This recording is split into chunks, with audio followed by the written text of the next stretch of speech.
Once again, fans, welcome to Rook Field on the campus of the College of Idaho for tonight's game with the San Francisco Seals and your hometown 9, the Sawtooth Sockeyes.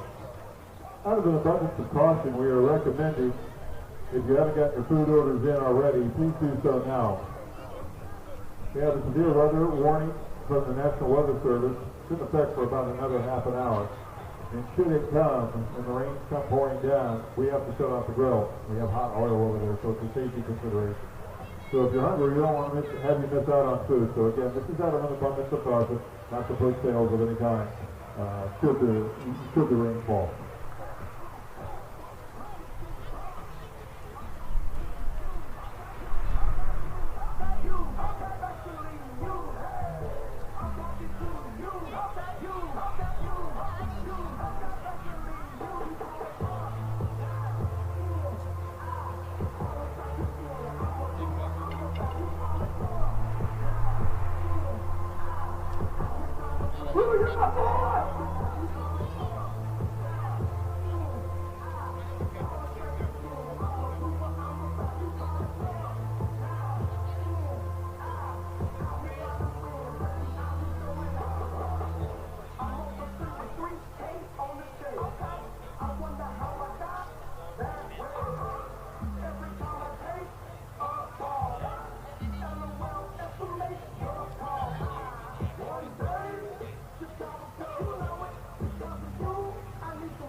Once again, fans, welcome to Rook Field on the campus of the College of Idaho.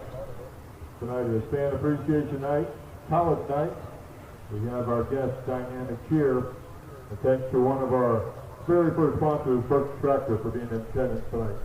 If you'll please rise and direct your attention towards right center field, towards the scoreboard, removing your cap. For those veterans or active duty that are in attendance, please render the proper salute as we give recognition to our nation's colors with the playing of the national anthem.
Thank you.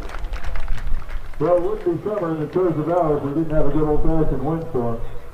Hopefully the baseball guys will have this thing blow over and we won't get any rain, because it's time for Sockeye baseball. Let's play ball! Yeah!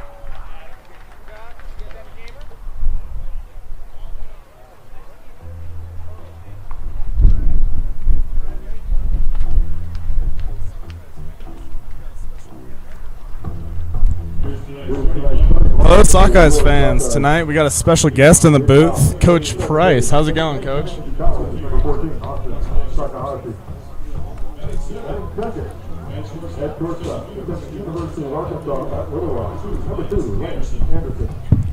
Hello, everybody. Welcome to Sockeye Baseball. I'm glad you're joining us tonight on a very wind-dusty night. Hopefully you're enjoying yourselves at home, on the couch, or wherever you may be.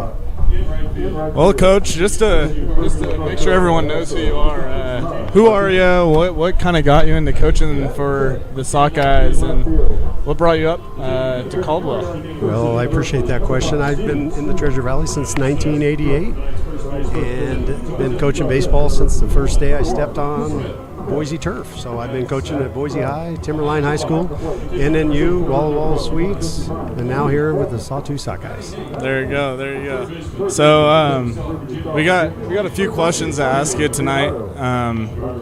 So we'll kind of just start out with who's your favorite and least favorite teammate of all time? I know you've played with McGuire, a couple of those bigger guys that people know. Maybe you don't want to answer the least favorite, but this was a... Yeah, I might stay away from that one. I don't know. Probably one of my most favorite players was the complete opposite of me, and that would be Randy Johnson. There you go. Him and I got along very well in school. We were there all 3 years together, and he went off and did his thing and did it quite well. And he just was one of those guys. And I can talk more about that here in a moment. Yeah, absolutely. So tonight we got number 31, Peyton Little, pitching. Leading off for the Seals is number 39, Gabriel Arias. You got anything you would want to say about Peyton and kind of the character that he is? Here comes Peyton Little with the first pitch to the shortstop from the San Francisco Seals, and it looks like it's one pitch, and who knows with this wind if it's an out. Sure enough, Takahashi on the catch there, so one pitch, one out. I'll tell you what, that Gabriel, the shortstop for the San Francisco Seals, holy cow, did he make some great plays last night. So I'm going to be excited watching him play short defense tonight. Hopefully he doesn't hit the ball very well, but looking forward to watching him play defense. But Peyton Little, he's basically a four-pitch guy, fastball, curveball, slider, and changeup. Coach Morgan has really worked with him on his mechanics over the last 2-3 weeks, and he's increased his velocity a little bit. His command has been good. And I'm excited to see him get the start tonight and see what he's capable of doing. So he's really blossomed into the pitcher that we expected at the beginning of the year, and now he's getting ready for a start here and then one at the World Series, hopefully. There you go. Well, he's facing number 17, J.J. Torrente right now. Yeah, this guy, he puts the bat on the ball. He's turned on some balls. He's hit balls opposite field on us this series so far. So a guy that can make good contact. And I'll tell you what, right now, if somebody gets the ball up in the air to left field, it's got a chance.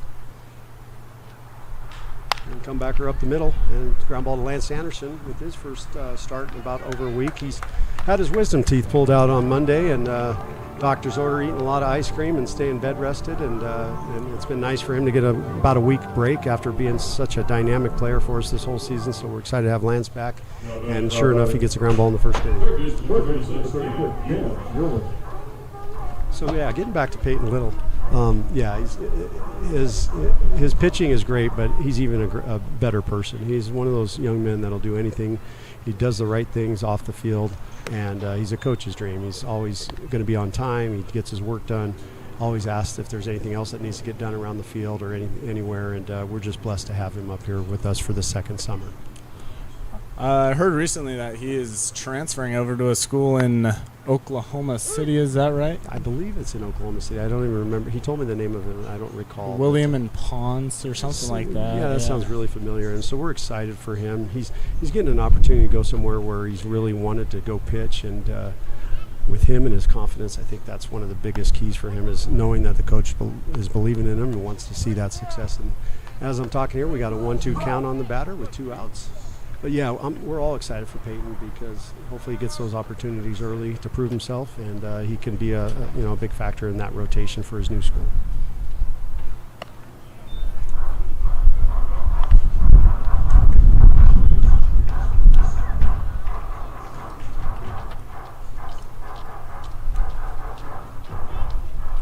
So another question for you, Coach. After all the success that you've had as a coach at all these levels, what makes you keep going? Well, there's strike 3 on the batter, so we got 3 up, 3 down to start the first inning.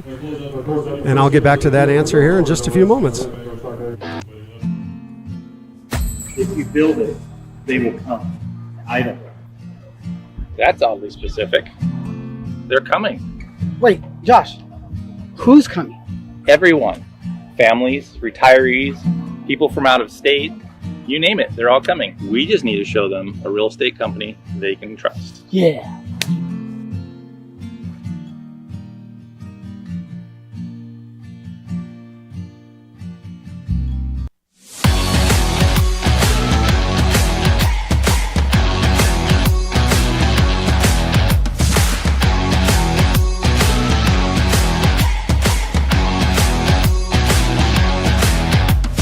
Like I said, we wouldn't be possible without their support. We would appreciate it if you would go out and support their local businesses, whether we're in season or out. And a couple bits of housekeeping. For those younger fans that are in the audience today, we love having them at the ballpark. But they have an aptitude to go on and chase some foul balls. Not a problem, as long as the foul ball stays within the confines of the ballpark. We should that foul ball fly over the fence line here behind us. Please keep an eye on the foul, not to chasing after it. We have a screen Business Street behind us. We've got the fair going on next door to us. It's just not safe. And so we actually keep an eye on them and tell them, just let the balls go. And then finally, if you brought sunflower seeds, that's a baseball staple, and I'm happy for you. But our landlord does not like the shells on the stadium floor, and our cleanup crew likes to leave them left. So if you've opened them up, please seal them back up and save them for another occasion. I've just been handed a note. We've got to put some pause on the hot grill items at the moment, given the weather conditions that we currently have. Hopefully this will pass over. We'll let you know when the grill is back open. Thank you. All right, so for those new viewers, we got Coach Price up in the box. Just before the break, I asked him, moving from high school to college baseball, after all the success you've had as a head coach at all levels, what makes you keep going? It's absolutely just the love of baseball. And before I get into that, here's Austin Takahashi, who just pitched yesterday, I think 4 innings, and the day before that got hit in the head and it went to his hand. And he's just a kid that just loves to play, and he just plays with such hard grit and passion. He's so fast. He makes so many things happen on the ball field for our baseball team, and he's a threat on the bases. He just attempted a drag bunt. If he gets it down and the pitcher has to move hardly anywhere towards third, it's a base hit. And he's just one of those quiet kids that just comes about his business and just pure love of the game. Great family. We've been blessed to have him for the last 3 summers. So we're hoping to see him continue this hot stuff into the World Series as he leads our team in hitting this summer. And as he gets hit by the pitch, I would expect him to be running here fairly soon. So up comes Lance Anderson. Lance Anderson, another 3-year guy for us. And they broke the mold when Lance was born. You talk about someone that does everything the right way. He just got great ethic, integrity, passion, gritty. All those adjectives can describe what Lance is all about. Arkansas Little Rock's getting a great baseball player that's going to make their whole. Oh, and he hits a deep fly ball to left field. And it's over the speedy center fielder's head. And it's misplayed. It's bobbled out there. And so Austin Takahaki's going to score standing up, and Lance is standing still at second base already. So Lance he likes the wind blowing out to left and was hoping to hit his second career home run for the Sockeyes on this field, but he comes up a little short. But that's his first at-bat in over a week, excuse me. How about just kind of about Lance too? We got a few local guys on the Sockeyes around the valley. Is that kind of a point of emphasis while you're scouting for these guys, or just kind of happen like that? It's a little bit of both, I'll tell you. I still am around the high school scene and watching high school games and talking to the high school coaches. A lot of them I still know, and I'll tell you what, they give us good reports. And the first thing I ever ask is what's their mental makeup like, and then secondly, what kind of person are they? We have probably some of the best culture of any collegiate summer team can have. Everybody's for each other here. There's no prima donnas. There's no cliques. It's a one great culture team. And as I'm talking, here comes Mitch Pastoricia. He's a Basco, just like my wife is back home, Diane Goycochea Price. But I'll tell you what, when he gets a hold of the baseball, if he gets one up in the air to left field here, it could end up in Middleton. That's how much bat and speed he has in power. So hopefully he can hit a fly ball there as they pitch him away here. But Mitch has been a great addition to our club this year with his speed, with his bat, his home runs. Just a great kid. He's making the jump from a community college to a D1 program back east. So we're excited to see his progress and development as he continues his career. Another kid that's very intense and loves to play the game. And he's got a 2-1 count on him right now. So I forgot completely what your question is. Maybe if we hold on to that for a little bit. I'll talk a little bit about these guys because I sure love them. I'm blessed to be able to come to the ballpark every day. We have that mentality, Cam, where you either feel like you have to or you get to, and we all feel that we get to. And here we are in like our 50-someth game in the summer and through the heat, and we're excited to get to the park every day and be around each other. And here comes the 2-1 pitch to Mitch, and now it's ball 3. So he's definitely going to probably be looking dead red fastball middle in. If the pitcher throws it here and hits that location with that pitch, there could be some fireworks. So we'll see what we get here. And here comes the 3-1 pitch. And he threw it middle or in. It wasn't middle in, that was in. And it could have went either way, but the umpire called a strike. So one thing Mitch gets to do is try to hit again. So probably the most important question of the night. We only got one more home game left. Are you gonna be able to get thrown out this summer, or are we waiting for the next one? I love that question. Here comes the full count pitch, and I'll get right back to that one. Oh, he hit one right up behind our heads. I will not get thrown out this summer. I have not been thrown out of a Sockeye game in 3 years, and if you ask the umpires in the Treasure Valley about 10, 15 years ago if that was humanly possible, they would have all laughed and said there's no absolute way. I've kind of toned it down over the years and realized their job is as important as mine, and that we're all human beings. And I know some umpires stand up the whole game, and I've told a few of them I thought only horses slept standing up, but I'm all about the umpires now. They're good people. We got old Bob Lane here that's been almost at every game. He's the supervisor of these umpires. You won't find a better gentleman. But I firmly believe I need to be in that dugout and not kicked out. The game's bigger than me and all that. So I'm sure we could add some more to that. Now here's Ty Martinez. You talk about a coach's dream. Outworks everybody. His passion, his energy, his work ethic in the weight room. He'll take as many swings as humanly possible to prepare. He's led our team in home runs the last two years, and just excited for this young man as he looks at a curveball right down the middle. I'm gonna have to get on about that here after I'm done talking tonight. But he beats himself up sometimes, but he's just got to remember how great of a baseball player he is, and just let the game come to him and just take care of his business, because he just does everything right. So we got Lance on second, Mitch at first with nobody out in the first with 0-1 count to tie, and here comes a pitch. Ooh, that looked a little outside, but he took it, and you could tell by his body language he disagrees with that call. But the guy behind him is the one that matters on that, so he's got to regroup, flush it, and be ready to hit this next pitch.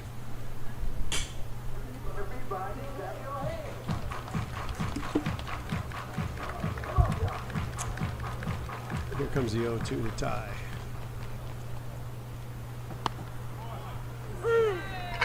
It was an inside curveball that he decided to take there. It was borderline, but not the best of results for Ty or what he wanted. But here comes Drew Stevens. Drew's another young man, played up in the West Coast League last year and decided to come down here this year, and we were excited to get him after he hit 280 last summer for a team up in Canada.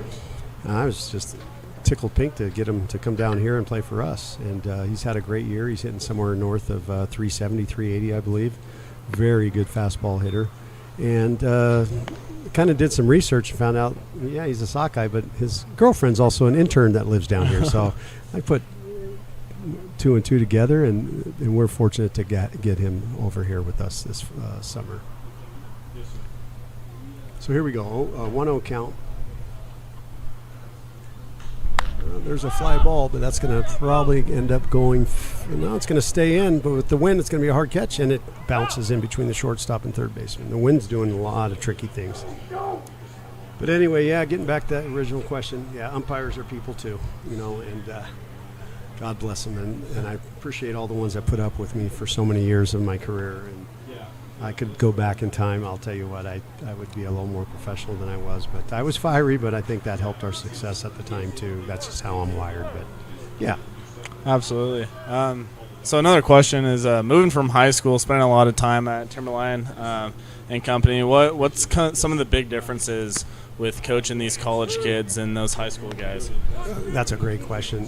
The passion, the grit, the work ethic's there for both levels, because obviously high school kids are hoping to get to college, and college kids want to see if they can go further. And before we go further, here's the 1-2 pitch to Drew Stevens.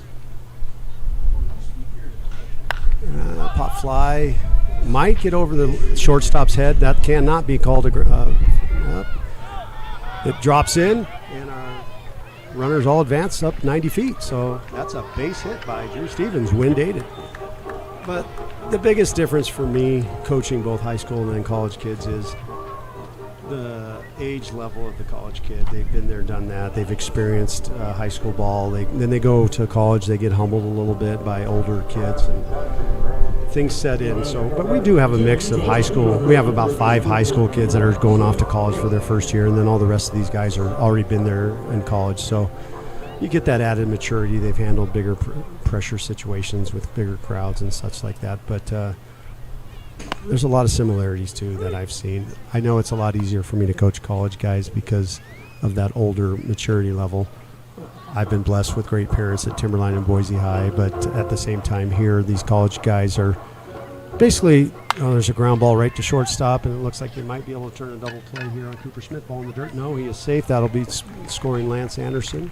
So it makes the score 2-0. But yeah, I like the college atmosphere, but I wouldn't trade 1 year of my high school memories and all the great players and all the families and administrators and everything. That I was blessed. I was truly blessed to be at Boise High for those first 8 years of my career, and then Timberline for those following, I don't know how many, 20, 21, something like 20. But yeah, a lot of great memories, a lot of great young men I was helped. And the reason why I've done it for so long is I just love to see young men continue to grow, whether it's on the baseball field or as young men in the college atmosphere or the workforce once they get out, and the grit and the work ethic and everything that hopefully I was able to help instill in them. So, yeah. Here comes Drew Holman. Drew's a phenomenal young man, just big, strong ox, a guy that works 7-8 hours a day, throws around Mason and block, and then he comes out here and catches in the heat and wouldn't want to do anything else. He's a star on the football field at Middleton High School. Really excited for him to see University of Portland in his future. And we've been he's one of those guys, he's no nonsense. He gets his work done, and he's a leader by example. How was kind of watching his transition from being a junior in high school, winning the state championship with Middleton, to facing these college guys each and every day and catching them as well? Well, part of his mental makeup has really helped him. He's just a tough old cowboy that's not going to let the moment get too big for him. He hasn't skipped a beat from high school to here. I know he's a phenomenal high school player, and he's been able to work around other college players and just see what they do in their approaches. He's had the opportunity to really grow this summer, and with all his attributes already being great, this has been really nice for him. And we're going to have a full count, so Cooper Smith will be off with the pitch with 2 outs, and Mitch Pastorici over at third. But, yeah, he's made a great adjustment to this, and it hasn't phased him one bit. So here's the 3-2. Cooper Smith will be on the move. And ball 4, down low. And now I can talk an hour about this next guy coming in. Yeah, kind of talk about that other night with his mom coming into town and kind of what the emotions were like on the field, because we were all feeling them in the stands. So. Yeah, probably the biggest thing I got from that, the moment he laid eyes on her and seeing him run out to her, so many emotions on his face, the smiles, the tears, the hugs, the kisses on the forehead. And there's a shot down the third base line. Marcy's going to score 2 for sure, and Cooper Smith's going to be tried to make it to third, and he had a piano on his back, but he got there. Excuse me, not Cooper Smith, Drew Holman. So there's Marcelino getting that double down. He only got a single. We got to get that piano off his back too. But no, just seeing that pure joy on his face and those emotions was great. He's just been a blessing to have on this team. He's uplifting. If he's not in the lineup, you never know. He's always encouraging his teammates. He's up. I've never seen him be down or a frown on his face. So he's a pure, legitimate summer collegiate baseball player that you need in your dugout every day. And then here's another guy. He lays a drag bunt down. If it's not right back at the pitcher, it's an automatic base hit. I believe he's probably got over 12 base hits, probably 15 to 20 on the ground this year. Dallas Cummins. Just unbelievable speed. So as the Sockeyes have batted around, this is the 9th batter to come up this inning. It's a nice thing to do here. The wind's died down a little bit and now kind of going out to center field. But Dallas comes to work same way. I'll tell you what, each and every one of these players, there's not a prima donna on the field, and there's not an attitude that we have to deal with at all. So it's been great. So I'm sure fans that have came out have noticed the Sockeyes. They show it on the field how the culture is. Oh, there's a delay steal by Marcelino. Might be his first steal of the season, guys. But no, I'm just kidding. He's done a few of those, so he's very good at it. Well, maybe it's his second. So, yeah. So now we got runners at second and third. Base hit here will really open up this game, and it's only the first inning. You kind of touched on it earlier, but what are some attributes that you kind of look for in those younger guys? You spent a few years being a scout. What kind of characteristics on and off the field do you look for in these guys? For the younger guys especially, it's more like there's a reason why God gave you 2 ears and only 1 mouth. Just listen, learn. Don't come in thinking you have all the answers, because they don't. And to really open their ears to how and eyes to how college guys go about doing their business. And, there's a strike 3 outside corner on that curveball. We'll get back to that in just a moment. Parma Ridge offers a gourmet casual experience where patrons enjoy handcrafted estate wines, fresh local cuisine, and site-produced beer. With views of the Boise River and amazing sunsets, customers can enjoy a relaxing time in this one-of-a-kind agricultural area. Come to Parma Ridge. Come for the wine, enjoy the food, stay for the view. Cheers. Cheers.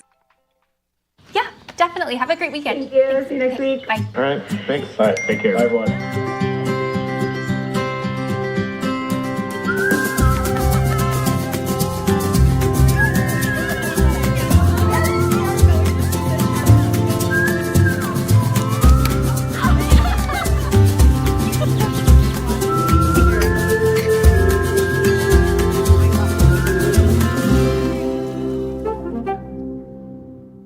Support throughout the Sockeyes campaign.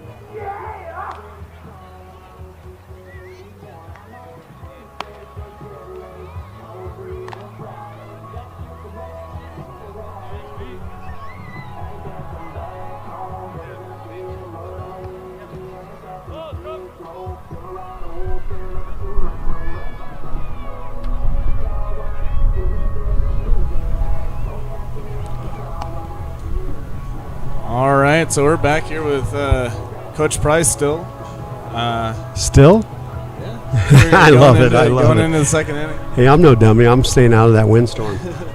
So getting back to that, yeah, it's such a great opportunity for these high school kids to be a part of the Sockeyes organization, because you know what, they get out and they get the taste of college baseball, and so when they step foot on their college campus field for the first time, they're a step ahead of a lot of freshmen coming on to college. So really, really excited for them to get this opportunity. As we get Peyton Little throwing the first pitch to the cleanup hitter. Yeah, this is number 24, Ethan Massey. Had a few hits in last night's game. You know, he's surprising. He hit one to the wall in right field the other day, and then he hit another one down the line. And when he gets the barrel on the ball, it jumps off his bat. So up, and there's a home run to left field, and no doubter. As I speak, on a hanging curveball. There you go. So congratulations to that young man, and hopefully his parents are at home watching, listening, and be proud of your son. He also pitched very well the other night. Well, that shot will bring up number 2, Jordan Torrente. Yeah, Scores 4-1 now. He took advantage of that win, but it might have got out of here without the win. So hats off to that young man. So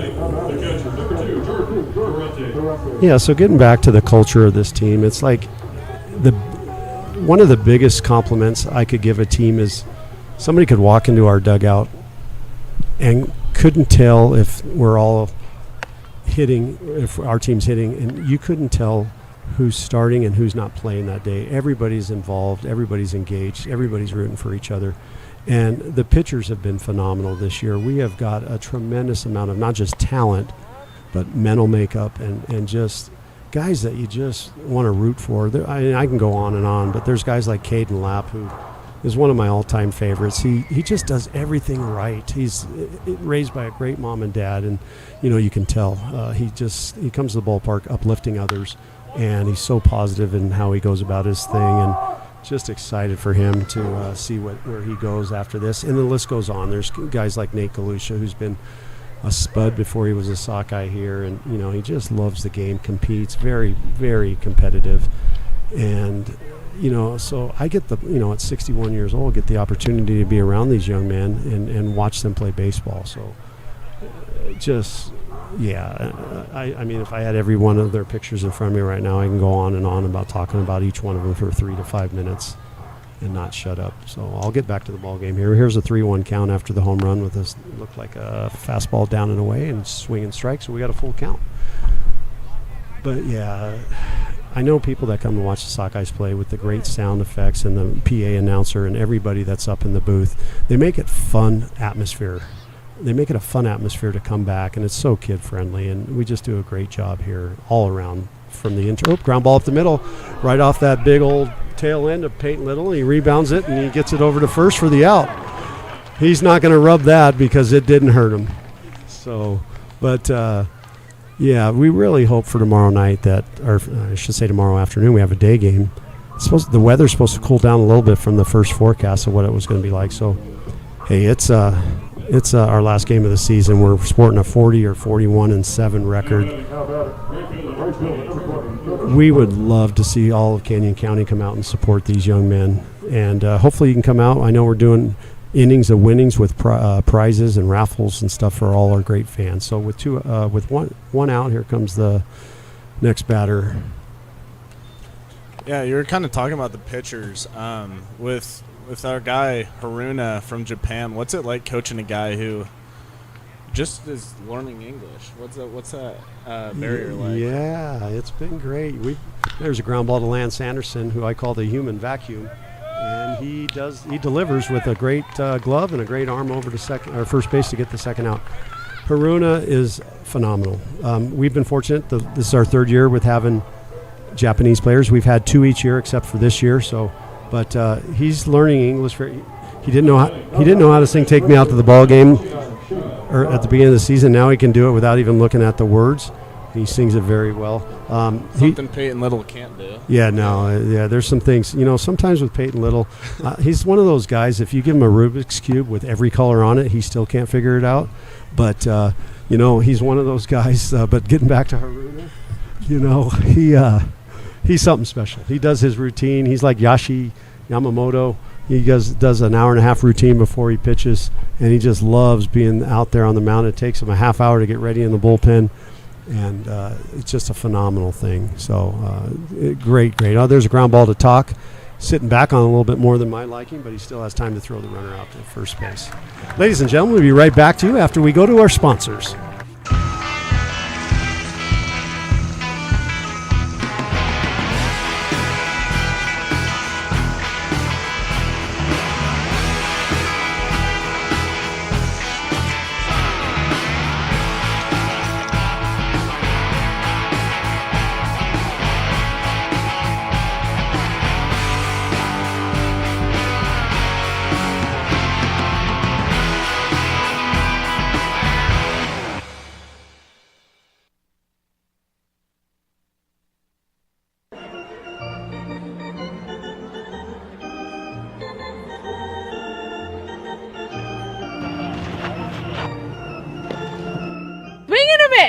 The perfect house and I lost it. I can't believe this. I'm not going to be able to do it again. Jody, it's okay. The market's really tough right now. It'll be okay. Are you crying? No. You can't cry? There's no crying in real estate.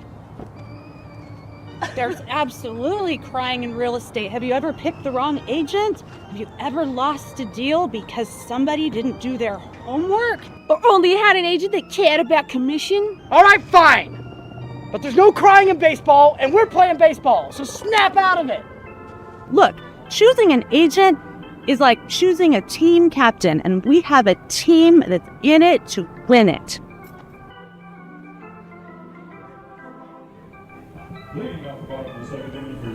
All right. Here comes our 3-year veteran, Austin Takahashi, as he digs in after being hit by pitch last at bat. Oh, my goodness. He gets a hold of one into the right center gap. It's going to go all the way to the wall. And he is easily, I'm calling it right now, he's got a triple, maybe an inside the Parker if Robbie gets a little. No, he's not going to do that with nobody out. Oh, he was going to send him. Jared Robinette might have just got fired if he sent him, but we're glad he's at third with nobody out. With his speed, all it takes is one extra bobble, and that's why Coach Robinette was going to send him home. I love it. So, and I'm having a great time watching Coach Robinette do his thing and coach third base a little bit. I've been not under the weather, just rebounding from a kidney surgery I had right before the season. Just came back and haunted me a little, but now I'm good to go. But so here we go. We got Talk on third, Lance up. First pitch to him is a great take, even though it's a called strike. Is on the outside, a half curveball. Lance should be looking for a pitch he could middle in, hit a fly ball to left field with this win. So I'm very proud he took that pitch. Good story about Lance is he's turning 21 right after the World Series. And word on the street is him and his dad are going down to Las Vegas and going to see what kind of fun they can get into as he watches another curveball on the outside corner. 0-2. That's where we're just asking Lance here to just get the ball in play, make good contact as he looks at a ball outside. So this is really important at bat right here is you got both middle infielders playing back, first baseman's creeping behind the bag. Just get the bat on the ball here, not take too big of a swing. So contact is key here, and I sure hope he delivers for us here. Very, very smart young man, ball player too. Ball two, another one outside up. Thought about coming home, but decided to hit the brakes. I forgot who it was. It might have been Jason or Ken, but one of the questions was if you could pick a guy from this team to coach with you, who would it be? Oh, boy. Let me think about that for a minute. I got one, I think, but here comes the 2-2 pitch. Lance got that middle in. Ooh, good. That was a borderline possible strike, and he took it for a ball. So here we go with a full count. I might have to wait till after this at bat. Give me a little more time to think. So here comes the full count. Nobody out pitch with a runner on third. Curveball. He does hit it on the ground. Talk does not run on it. And it's ball's in the dirt. And he pulled him off the bag. So Lance reaches on an error. So now coming up will be our number 3 hole hitter, Mitch Bastoricia, the Basco. So getting back to that question, who would I want to coach? Well, there's a couple guys. One, I would be honored if Marcelino Leonardo Jr. would want to come back and coach. Only thing is he talked my ear off the whole time, but he would definitely pass his knowledge, passion, and love for the game. And I could go on. Lance Anderson would be a great coach. Cooper Smith's got some smarts up there. Grady Daniels knows the game very well. I mean, they all are great. Pitching-wise, we could have some great pitching coach off of this team. Ryan Bell, Caden Lapp. As Mitch gets the first curveball away outside, ball one.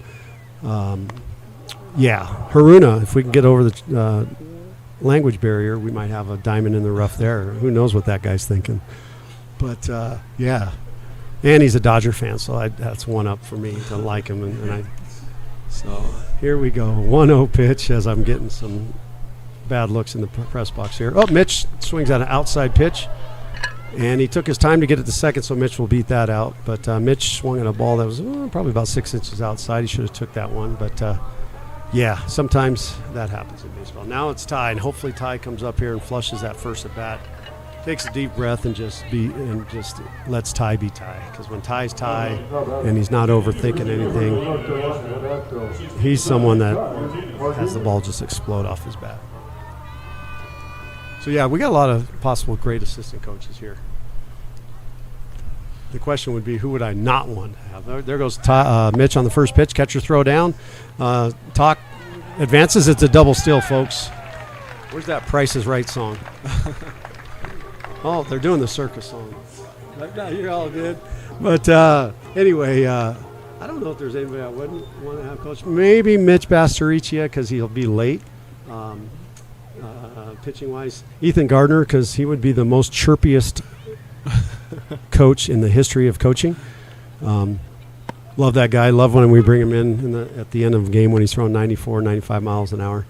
There's another guy. Sometimes it takes him an hour and a half to watch 60 minutes, but and there's his voice roaring in the background as we speak. So here we go. Ty's got a 1-1 count with one out in the bottom of the second. You guys have went on some trips. Are there any stories that kind of stand out? Those happened, or when the Sockeyes are on vacation, lips are sealed. It's like when in Vegas, everything stays in Vegas. No, I'll tell you what. I don't have to worry about doing bed checks, room checks. Hotels love us. These kids come out and clean up the hotel rooms. They don't have the maids do anything as far as trash goes. And Ty had a curveball inside. He took a big hack at, which will bring up Drew. Hopefully Drew can get a run in here with 2 outs. But, in fact, the hotel that we're going back to this year for the World Series, we were just there 2 weeks ago, and the manager loved having us. And actually we got a better rate this time just because of how phenomenal our young men are when they're on the road representing their team and their community. That's preached on, though, too. So, waving curveball there. Loopy curveball, I should say, and a wave by Drew Stevens. But, so there's my coaching staff. I'll take them all. There you go.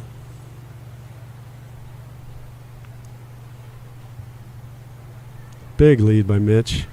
Hopefully he realizes there's 2 outs and he's already in scoring position. Doesn't have to get too big and aggressive. Check swing. They appeal over to first, and umpire Bob Lane says yes. It's funny how the hitter never thinks they go on that, but they do. They do.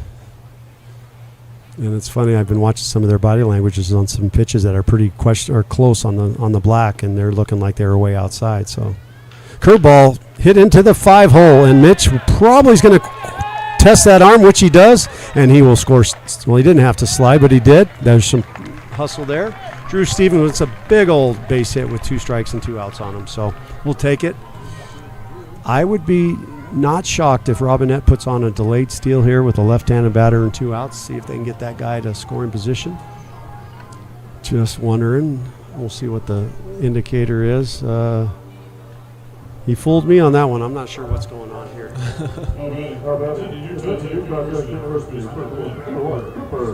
And here's a guy I've truly loved coaching. When he's catching, when I give signs, I really don't have to much because him and I think we're on the same page. We think a lot alike. Where he doesn't look at me and I kind of get upset with him. And there might be a delay steal on here, but I might get upset. He's not looking at me to get the sign, but then he calls exactly what I was going to call. So let's see if Drew's leaving on this pitch. Nope, fake steal. Yeah, foul ball. But Cooper Smith, he's got a good baseball IQ. Really, really excited to see, and he's been so complimentary on the development that our catching coach has given him. And I'm excited to see him get back to Utah Tech, and I believe he's just going to be a complete different catcher for Coach Fatenauer there. Here comes a delayed steal. He did a 2-step glide instead of 3, and it still worked. Didn't even have to slide, but he did. So hopefully here with 2-1 count, Cooper Smith can knock in another run. But getting back to Cooper, I'll tell you, he's very excited of the player development stuff that he's learned here this summer, and excited to take that back to Utah Tech.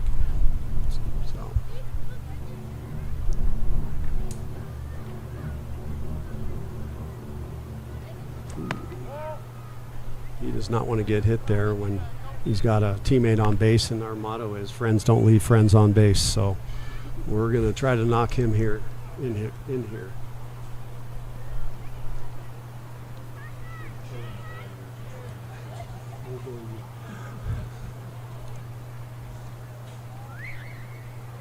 Here comes a 3-1. I guarantee he's going to want to swing, but he's not going to swing at a pitch that's 2 feet outside. So up comes Drew Holman, the Middleton man. He's a man-child, folks. Really love that parents have him go out and work, and his work ethic is unbelievable. He'll spend 3 hours here hitting if I asked him to come that 3 hours early, but just seeing a young man go out and work hard to know what the value of $1 is so great at this time and age, and his folks are raising him right. I'll tell you what, Brian Swigert over there at Middleton has got a true gem in Drew Holman, and he'll be the first one to tell you that. It was funny, I went out and helped Brian Swigert last year, a little bit this year in Middleton baseball, and after meeting Drew the first time in a practice, he was all about learning and this and that and asking questions. And I'm up, advance on the ball in the dirt. Both runners move up 90 feet, but I looked at Brian Swigert, and I'll admit this right now and be a man. What I said to Coach Swigert, I said, that guy's a fake hustler. And I really thought that after just meeting him one day. Boy, did he prove me wrong on day 2. Just does everything. He's no nonsense. It was all real. And I didn't know they built him that way. And that's one thing I'll tell you about Middleton baseball. I'll give a shout out to Coach Swigert and all the boys, even though I didn't get a state championship T-shirt, and I'm still mad about it.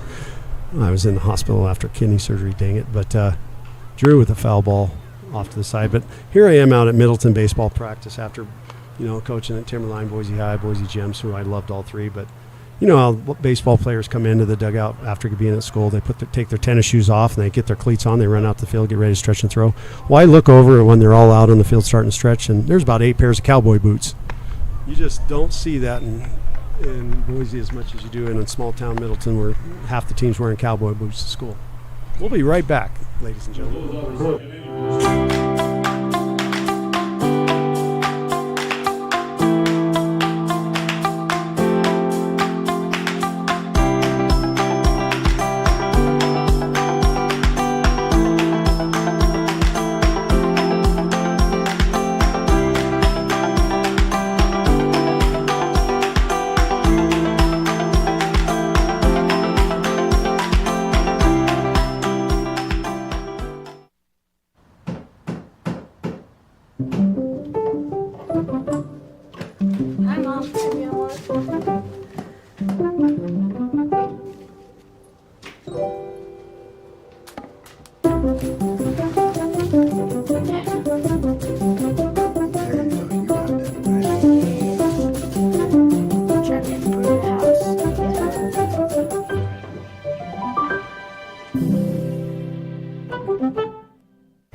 ladies and gentlemen, I know you're not at the ballpark when you're listening to this, but we just had the most beautiful young little girls out here cheerleading and doing their thing.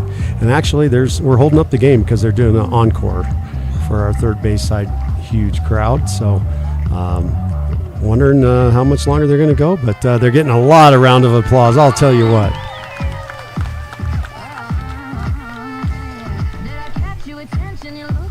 Oh, they're not done, guys.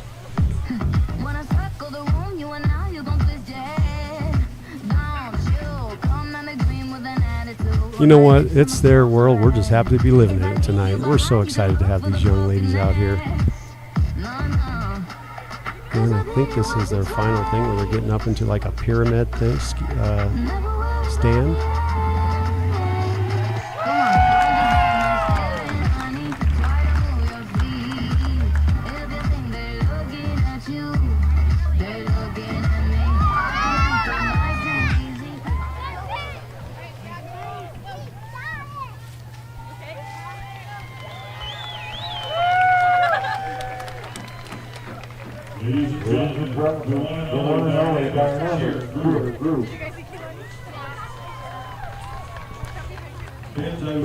The grill is closed momentarily as we watch what these clouds are going to do.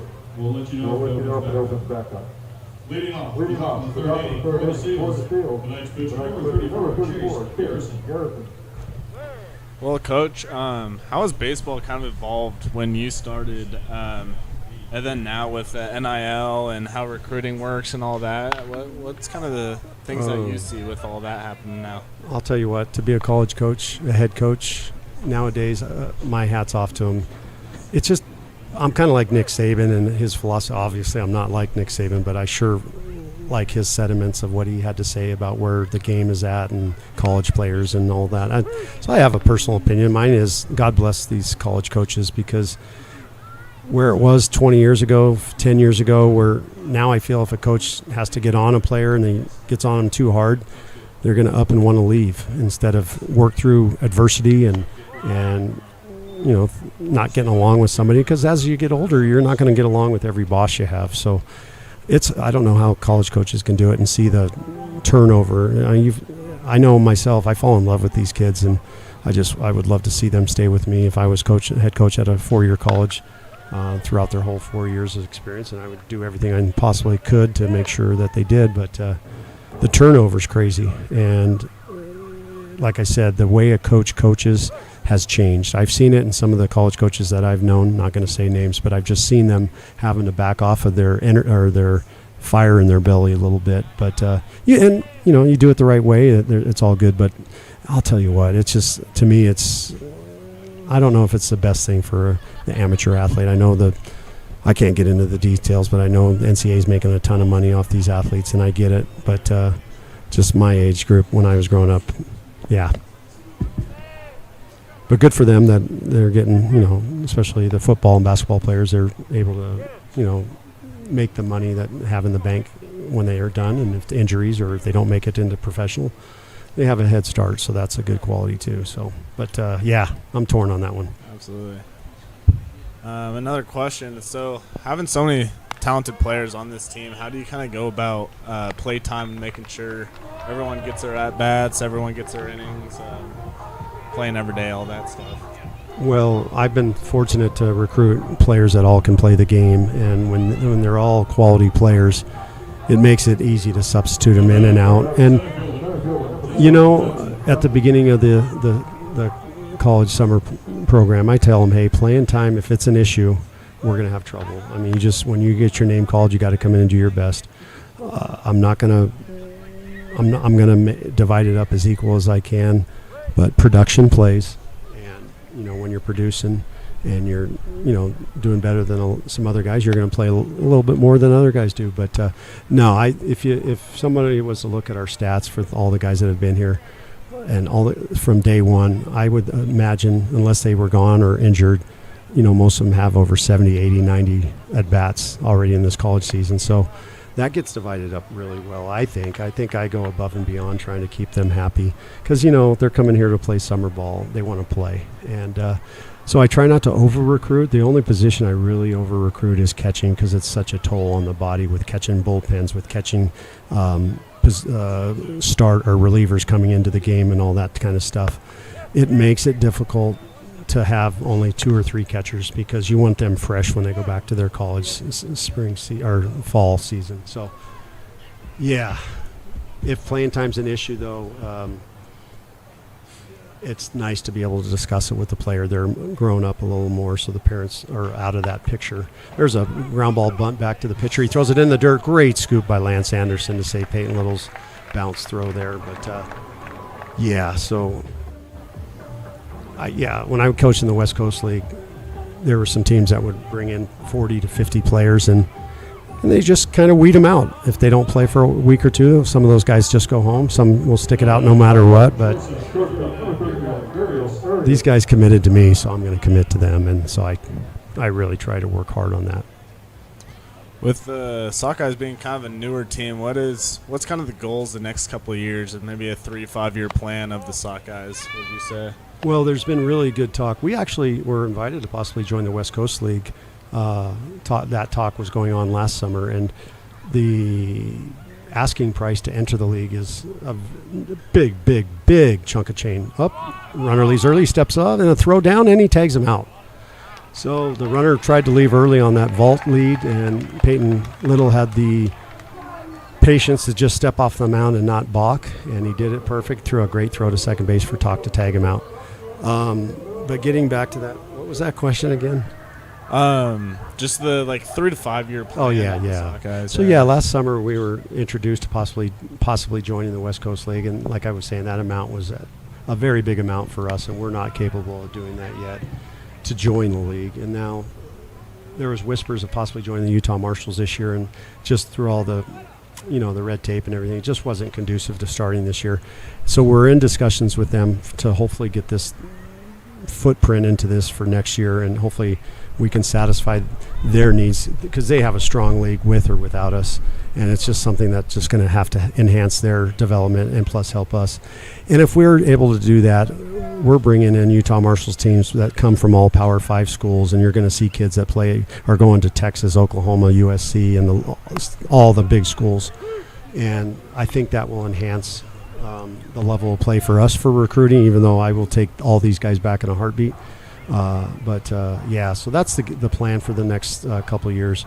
And it's just been a work in progress. We definitely need Canyon County and Treasure Valley out in true force with having fan support, sponsorship support. The more sponsorships, the more fans we get out, the more money we can generate for what we want to accomplish.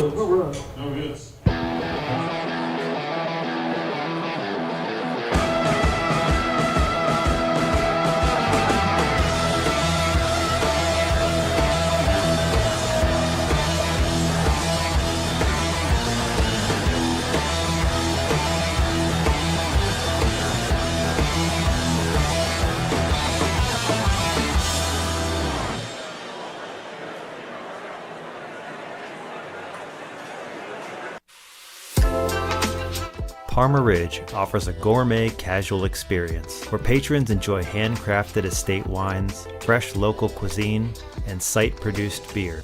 With views of the Boise River and amazing sunsets, customers can enjoy a relaxing time in this one-of-a-kind agricultural area. Come to Parma Ridge.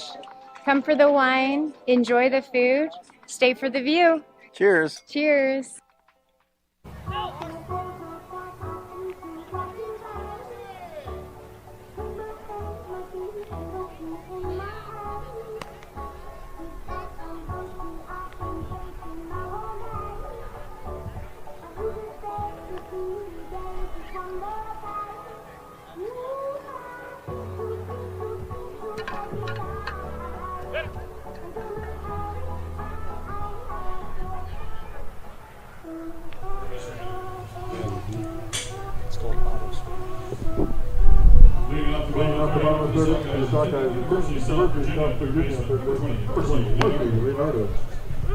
So kind of talk about Marce's baseball story. I think people have seen what happened with his mom coming into town, but a lot of people don't realize how old he is and kind of the journey that he's had. If you kind of want to talk about what you know with that. So here's what I know. I know he he enrolled at BYU to play baseball there.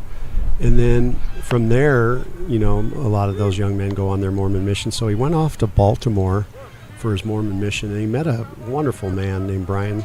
And Brian took him in as like a sponsor to help him with college and all his expenses while he's here at from the Dominican. And from that mission, he went from there to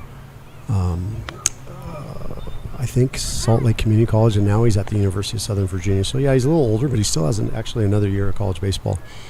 He just brings everything. He's, you know, in the MLB, you get to see the love and joy that the Dominican and the Latino players bring. That's him. That's him in a nutshell. I mean, there's not a day he doesn't look good with style, whether it's the cleats, the socks, the batting gloves, the sliding pad, you name it, he's got it. But he's one of those guys, he goes around the community and just sells our program. There's a fly ball to left. We'll see what the wind can possibly do. The wind actually, it gets over the left fielder's head for a double. So Marcelina 2 for 2 with a single and a double tonight. As he does his little timeout dance. But yeah, he's one of those guys. He's just full of love and life. And I just wish I had that in my DNA, because there's not a day I've ever seen him frown or upset, anything. It's always been one way, and it's just upbeat and positive. It's a gift. This is where I would hope to see Dallas Cummings lay one down. Even though the third baseman's playing in, if he gets it, like I said, if the pitcher has to move a little bit, it's going to be a hit. But not sure if Robinette's going to have him bunt here. As a shortstop up, a pickoff attempt second on Marsh, but he gets back.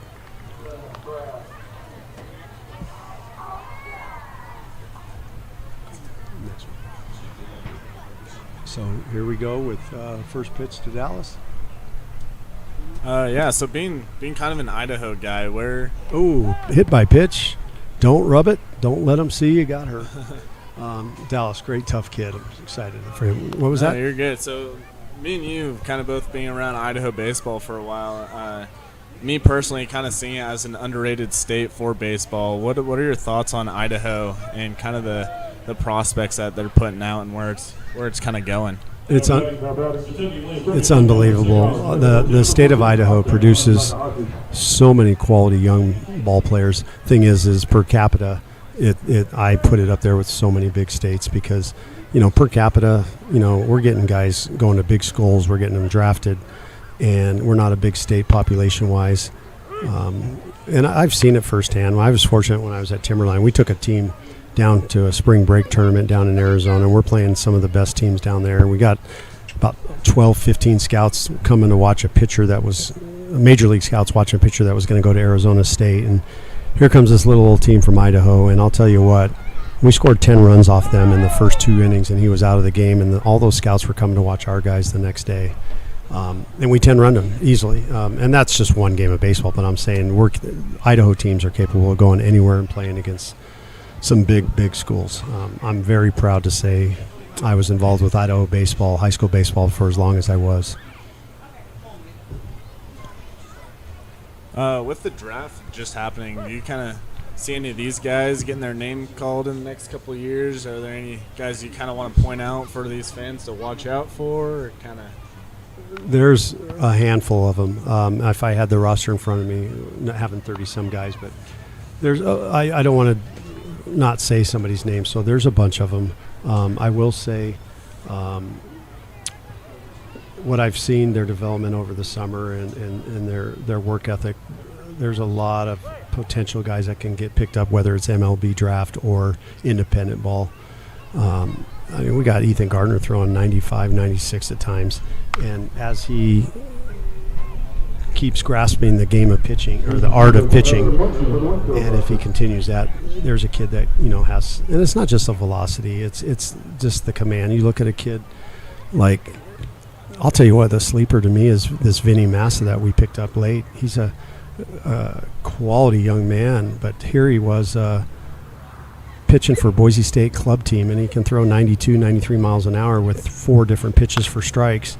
There goes Talk with a ground ball. It's going to be hard to double him up, and they beat it. But Bob, not expecting his speed, called him out. Bob, I don't mean to call you out there. You're a great guy.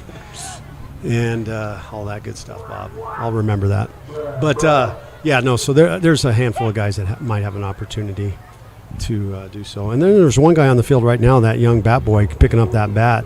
If you've seen some of his hustle and play when there's foul balls, he's diving for him and all that, and he's only probably 8, 9 years old. And as long as he keeps his mind off the girls, we'll be okay with Cannon Manning as our bat boy, future star player on the field.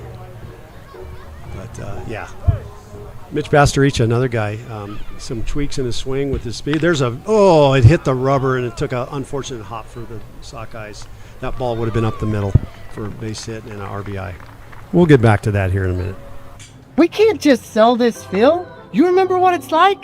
The late summer nights, the home runs, the way it feels when we step on the field?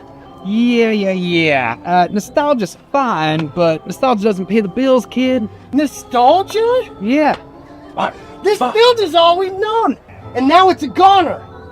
No. What if we played one more game? Oh, come on. What's a game gonna do? What do you mean, what's a game gonna do? I got it right here.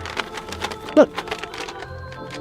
Clause 18B. If a championship game is hosted here, the town council has to evaluate the sale and consider the best proposal. Well, it looks like we got one shot. Not just for our buyers and sellers, but for this whole town and everybody in it. Let's swing for the fences. And remember, kid, there's heroes and there's legends. Heroes get remembered, but legends never die. Let's go make some legends. Let's go.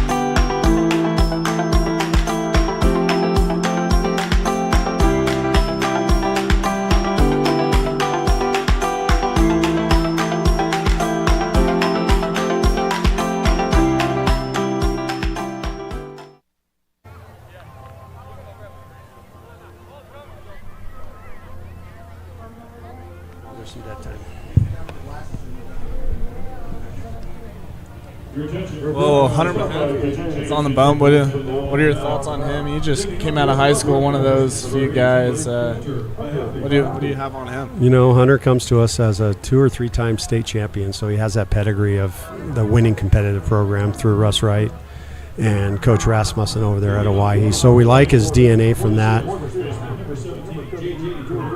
I know Coach Morgan's worked with him a little bit with his lower half and also staying on his backside a little bit.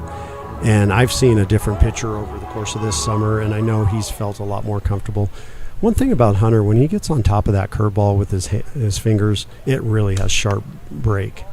And there's a pitch that was a strike that didn't get called. But, I've loved watching him. He's a mature young man. I'll tell you folks listening out there, Hunter Mahaffey comes to us like he's already a 21, 22-year-old as far as his mental makeup. There's a ground ball, slow ground ball. Hunter's going to have to get over. He has time. Cooper gets a good, decent feed, and Hunter's on the bag to get the first out.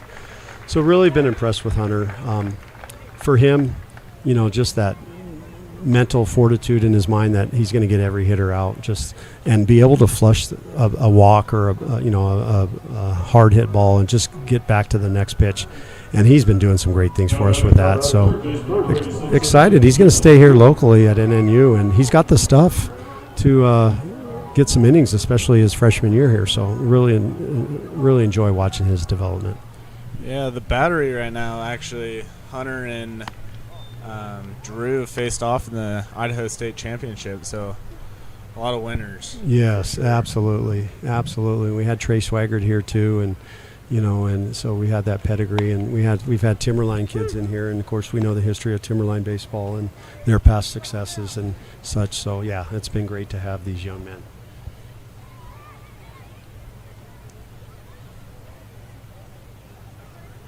Here comes a 1-1 pitch. A little slider, a little bit outside.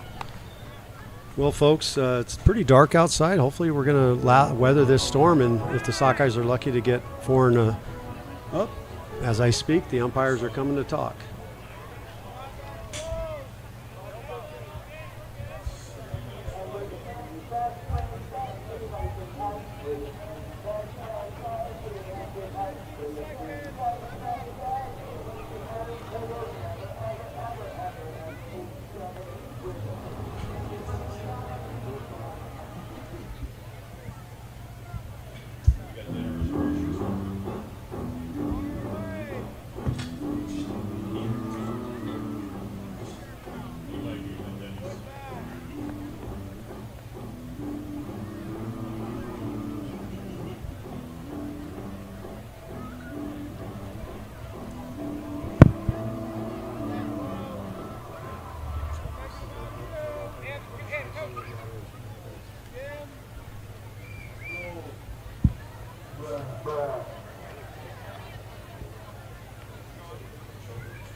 All right, ladies and gentlemen, we're back to some baseball after a discussion with the two coaches. It's 2-1 count with 1 out.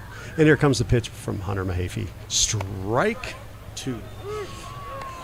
He better call that one, or I would have yelled only horses slept standing up. So with games being almost every day in the summer, what's it like? Strike 3. What's it like coaching with really no practices? You're just kind of showing up, maybe some BP. Oh, come on, don't sell us short. I'll tell you what, there's days where we've been out here 3 hours before the game, and we got infielders doing this, outfielders doing that, pitchers doing their work, catchers getting their work in. And so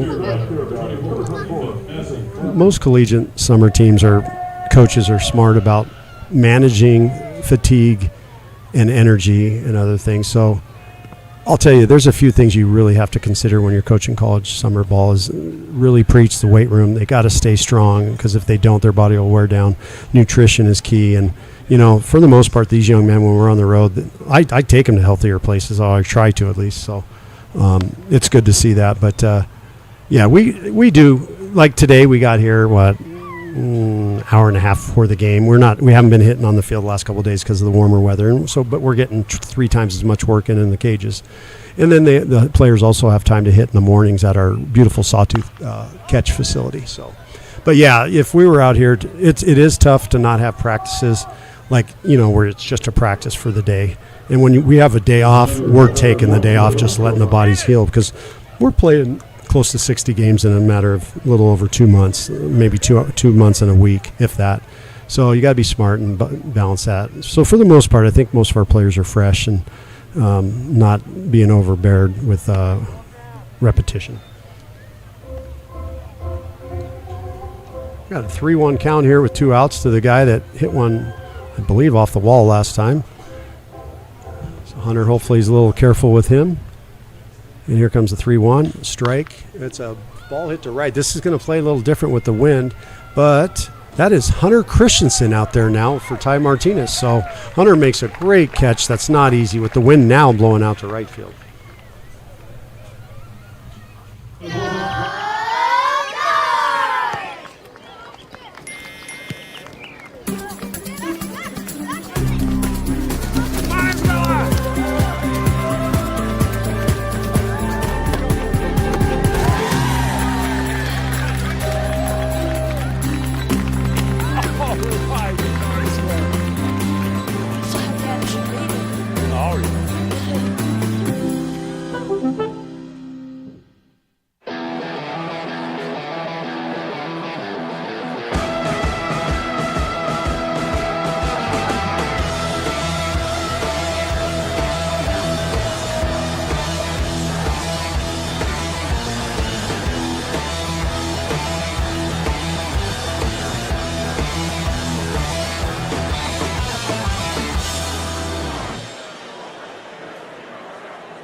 I'll talk about Mitch here first. For those of you guys watching, if you guys have any questions for Coach Price, more than welcome to throw those in the comments section. Please be nice, though. So here we go. We got Mitch Bastariccia up again. The wind's blowing to slightly out to right. Hardly any wind here. But he's capable of hitting the ball he could hit it out of the Grand Canyon. So, give him an opportunity to get a ball in the air. That's how good he is.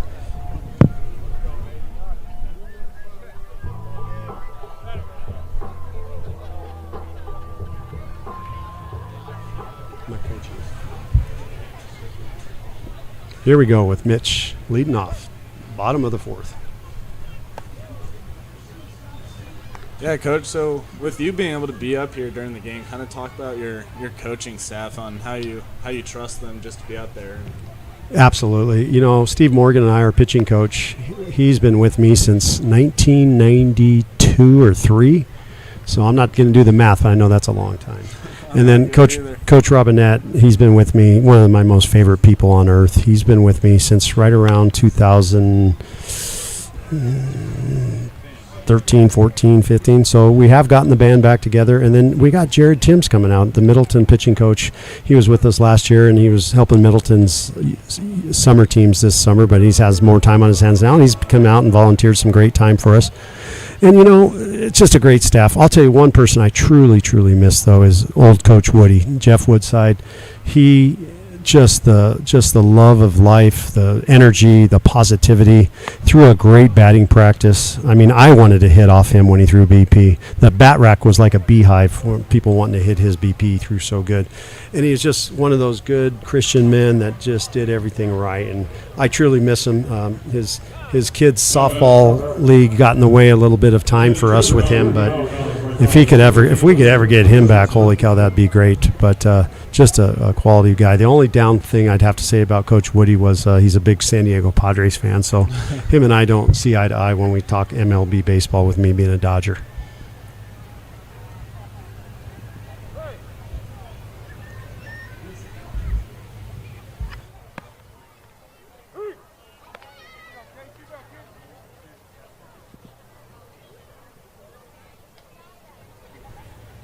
Here is Hunter Christensen. The guy just comes up, first time up, first pitch, and line drive to center field.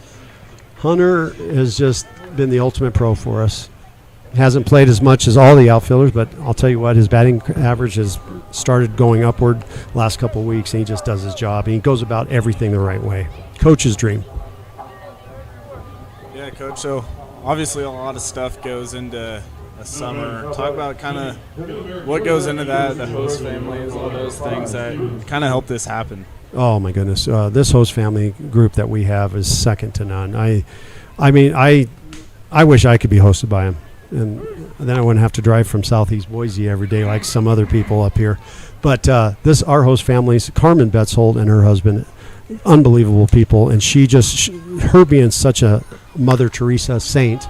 We got a pop fly to left field. Outfielder did not see it right off the bat. He's scrambling to try to find it, and he does make the catch. But getting back to that, Carmen Betzold and what she does, she's only going to get quality people because she's the best. And speaking of them, I could talk about all of them. I mean, their hearts are the size of basketballs.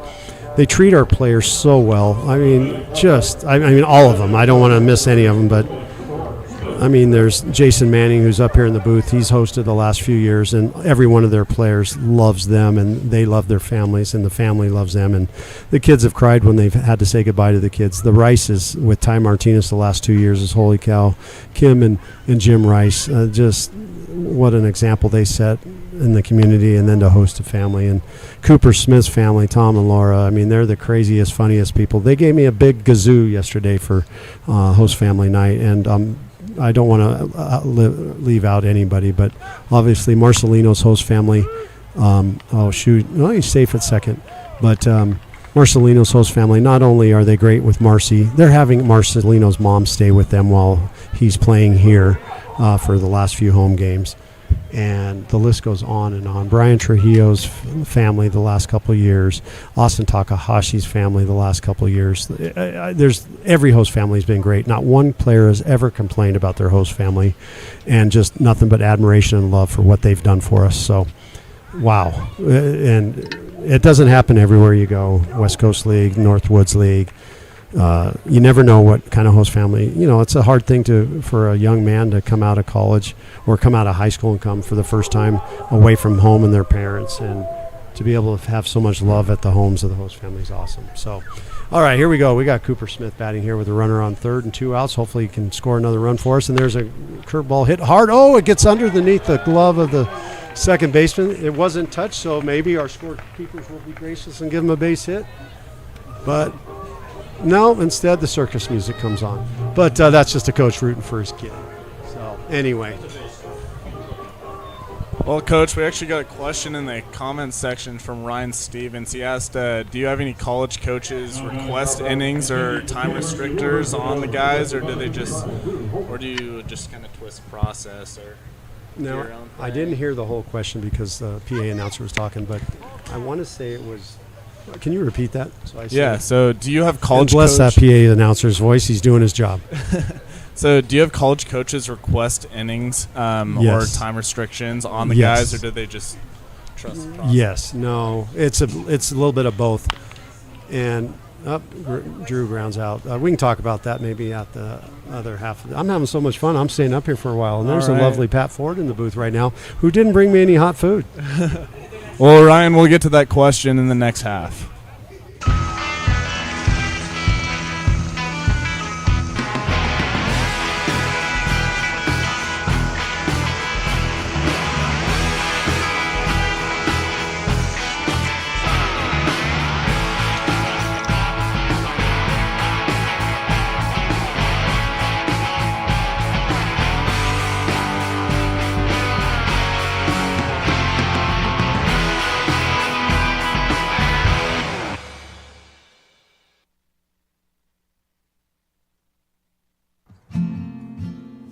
If you build it, they will come.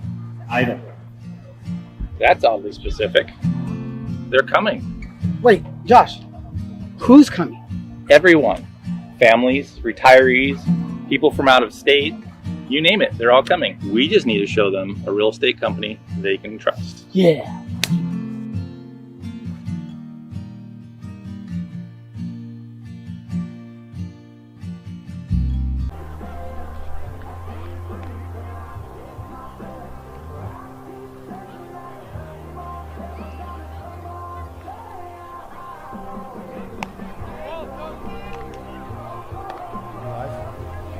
All right, folks, welcome. We're going to the top of the fifth, which means if we get 3 outs here quick, and if there's any thunder or rain, it could be a complete game. But one thing I have to mention is I'm going to do a shout-out to Coach Woody. We're taking batting practice tomorrow at 11:30, Coach, and we would love to see you come throw. I know Coach Robinette would love it. He's been doing a lot of it lately. So thank you, Coach Woody. I know you could come through if you're done with church. Well, getting back to that question from Ryan Stevens and kind of your communication with these guys, college coaches, how does that kind of work? Absolutely, yeah. So there's some college coaches that, hey, I don't want my pitchers throwing more than 20 innings. Some maybe hold off until you get till July to let their arm rest a little bit from their work in the spring. So yeah, and we're at the coach's mercy on that, especially the Division I schools that are sending us such talented players. So great question, and we do manage that. Definitely don't want any kids to be taxied or abused here. And if you look back at our track record, I think our most innings pitched this summer I would guess wouldn't be over 45 innings total for 60 games. So we're taking good care of our pitchers. We love them. So want to make sure they're healthy when they go back. And catching, same thing, as Drew Stevens gets a fly ball there to left field and does his thing. And that's the thing, like with Drew Stevens, holy cow, what a great ball player, what a great kid. I mean, the day before my kidney surgery, we actually did a prayer together on the phone for about a minute or two, and we prayed hard, and I could tell right away what great kid that was. But with him, he's one of our speedier guys, and we've had some injuries out in the outfield, so I've asked him, hey, can we sacrifice some innings of catching, which I know that's his first love, and can you come help us out in the outfield more? And he didn't hesitate. Absolutely, Coach. And he does a great job out in the outfield for us too, but so we're really careful on that.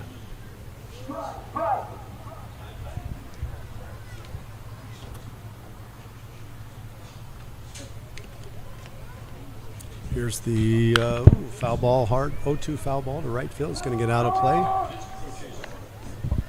With there only being a few games left in the season, one more tomorrow, then that World Series, what's something you want these guys to take away if they can only kind of remember one thing that you said or did for them this summer? That's a great question. I did say a story to him once, and, who knows with young adult college memories, but and I'll share it with you guys here at home too. The true measure of success, we look at success as a bunch of different ways, and the true measure of success, I told him, is it's not the bank account, it's not the size of the house, it's not the boat in the driveway, it's not the fancy clothes. The true success for you young men will be what your kids are going to say about you when they're talking to a friend at the park. And that will explain everything. So you think about that for a moment. What's Austin Takahashi going to say about his dad when he's talking to a little buddy when he's in 8th or 9th grade, and just about his dad? And that's what you're going to strive for as a parent when you become a parent someday. Is you put that in the back of your memory bank of what's my kid going to say about me when they're talking to somebody, and right then and there, that hopefully makes a better father out of me. Well, yeah, Coach, testimony of that. Cooper Smith's dad commented, my son has played a ton of summer ball, but this summer renewed his love for the game. He shows up every day for LP and the team. So what do comments like that kind of mean to you? I got goosebumps just hearing it. Been coaching for over 30 years, and just to get feedback like that has made everything worthwhile. And, I really appreciate that comment or compliment, and I've been fortunate to do it, and like I said, I can talk about Cooper forever here, and one of the smartest kids I've been around, and one of the largest heads I have around. I have a big hat size. I'm a 7 5/8. Sometimes it gets tight on my head, so I just throw it to Cooper, and he puts it on his head for about 30 seconds and loosens his back up for me, but it gives him a headache. So anyway, that was I really appreciate that. And, Cooper's dad's one of those guys that just shows up and loves to watch his kid, but he also loves to watch all 29 other Sockeye players play the game of baseball.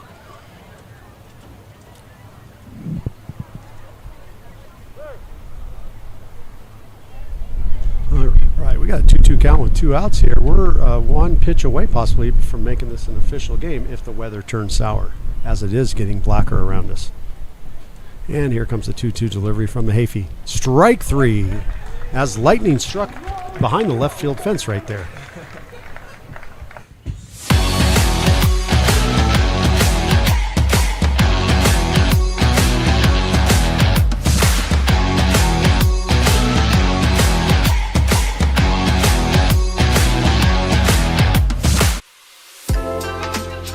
Parma Ridge offers a gourmet casual experience where patrons enjoy handcrafted estate wines, fresh local cuisine, and site-produced beer. With views of the Boise River and amazing sunsets, customers can enjoy a relaxing time in this one-of-a-kind agricultural area. Come to Parma Ridge. Come for the wine, enjoy the food, stay for the view. Cheers. Cheers.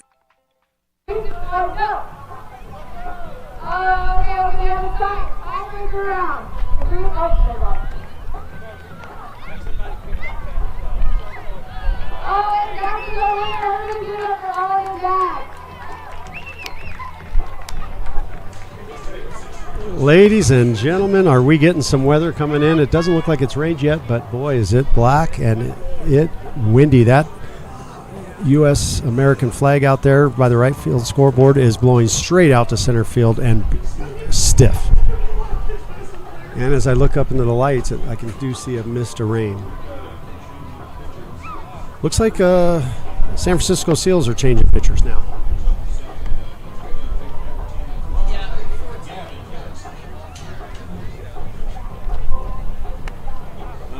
So kind of just a question, for high school athletes, as a former scout, do you like multi-sport athletes rather than specialization, or do you kind of look for whatever? Great question. Yeah. Great question. I love that question. And I'll first say a story. I got accused of having all my baseball players only play one sport and then we could work in the winter and the fall and get better for high school baseball. Well, the funny thing is when my oldest son, hold on a second.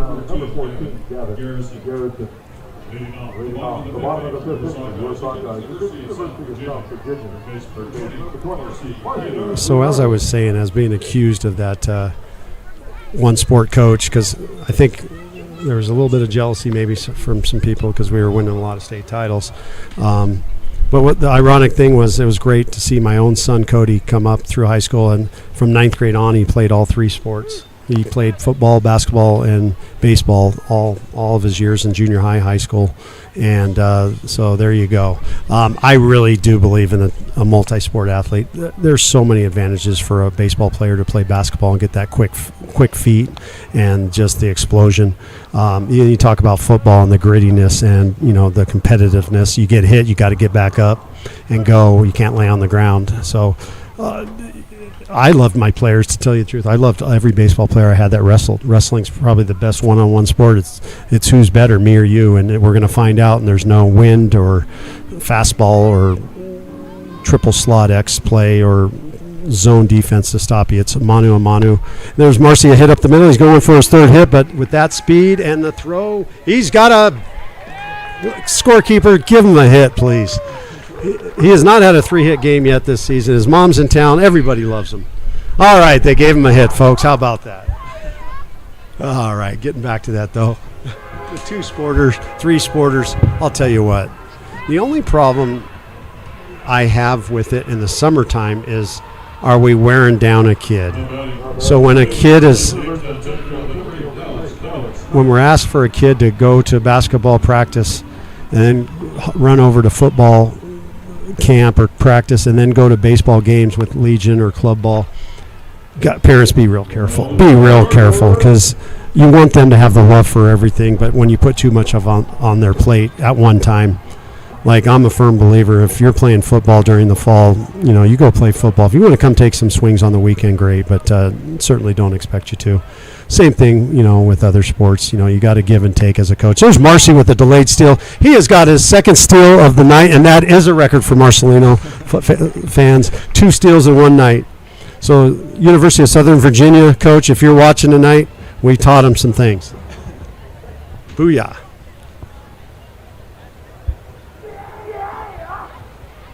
Great time to delay steal with the train going in the background of the noise. The catcher cannot hear a runner or anything like that. I think we've done that a few times, and since we only got 1 game left, what the heck, we can share that. Question from Leighton. Leighton Wagner, the most beautiful locks of hair I ever saw, and one of my biggest lifetime sports competitors I ever had in class. Love that young man. Hi, Leighton. Hope you're doing well. Yeah, he asked, he said, ask him about the impact of special needs kids on his T-line career and on. Oh my goodness, just got goosebumps all down my legs and back there. Special needs kids are everything to me. With my relationship with Eddie and all the special needs kids that Timberline and had with Coach Dalton teaching them, I would go in there and have as much fun with them as I would with any of my other students. They make my day, and I know Leighton and yourself were great with the special needs kids and always gave up an hour of school of your time to be with them and help make them enjoy their day at school as well. So, oh my goodness, just touched a big part of my heart. I miss Eddie. I see him, we go out for a walk maybe once a month and we catch up and stuff, and he tells me about it. He brings his guys, all the Shreks and Barneys and all that, all his buddies with him, and we still have fun. And great story with Eddie. I know nobody knows him out there, really should, because Eddie's the king of Boise. But I got Eddie to do 58 laps in a big swimming pool a couple months ago, and the only thing I told him, if you did over 50, we're going to Dairy Queen. And he got his big adult-sized cheeseburger and fry, and his mom told me to get the kiddie size, but not on that day, Mom. He got the extra large meal, and he ate it all in a matter of 2 minutes. Yes, Leighton, great question. I'll tell you what. You're the man. So my all-time Eddie story that I wasn't even there for was when Little Red got called up to varsity and hit a home run. So yeah. So if you want to. Yeah. What was his nickname? Little Red. Oh, Little Red. Yeah. So Eddie was being a little lazy one day as there was a balk on the pitcher. Eddie got a little cocky one day in practice and didn't want to go help with some pickup or something. So I demoted Eddie from varsity practice to JV one day, and he went and he put his head between his shoulders and he walked out like a whipped puppy. And we brought Little Red in from the JV up to the varsity for that day, and he had a time of his life. And we finally brought Eddie back to practice at the end, and we had Eddie do his routine of hitting a home run and running the bases. And we had Red stand at home plate when Eddie was rounding third.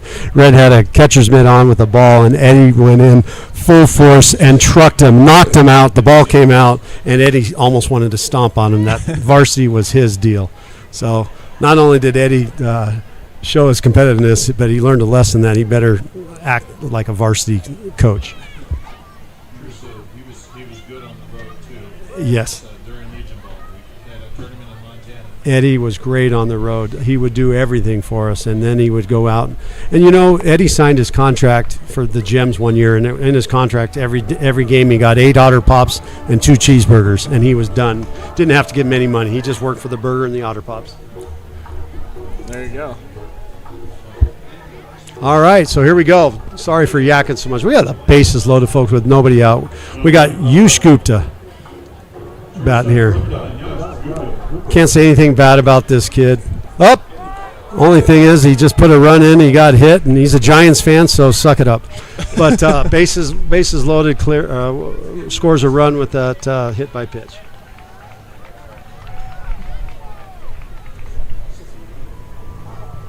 Getting back to kind of baseball questions, what's your all-time favorite coaching moment?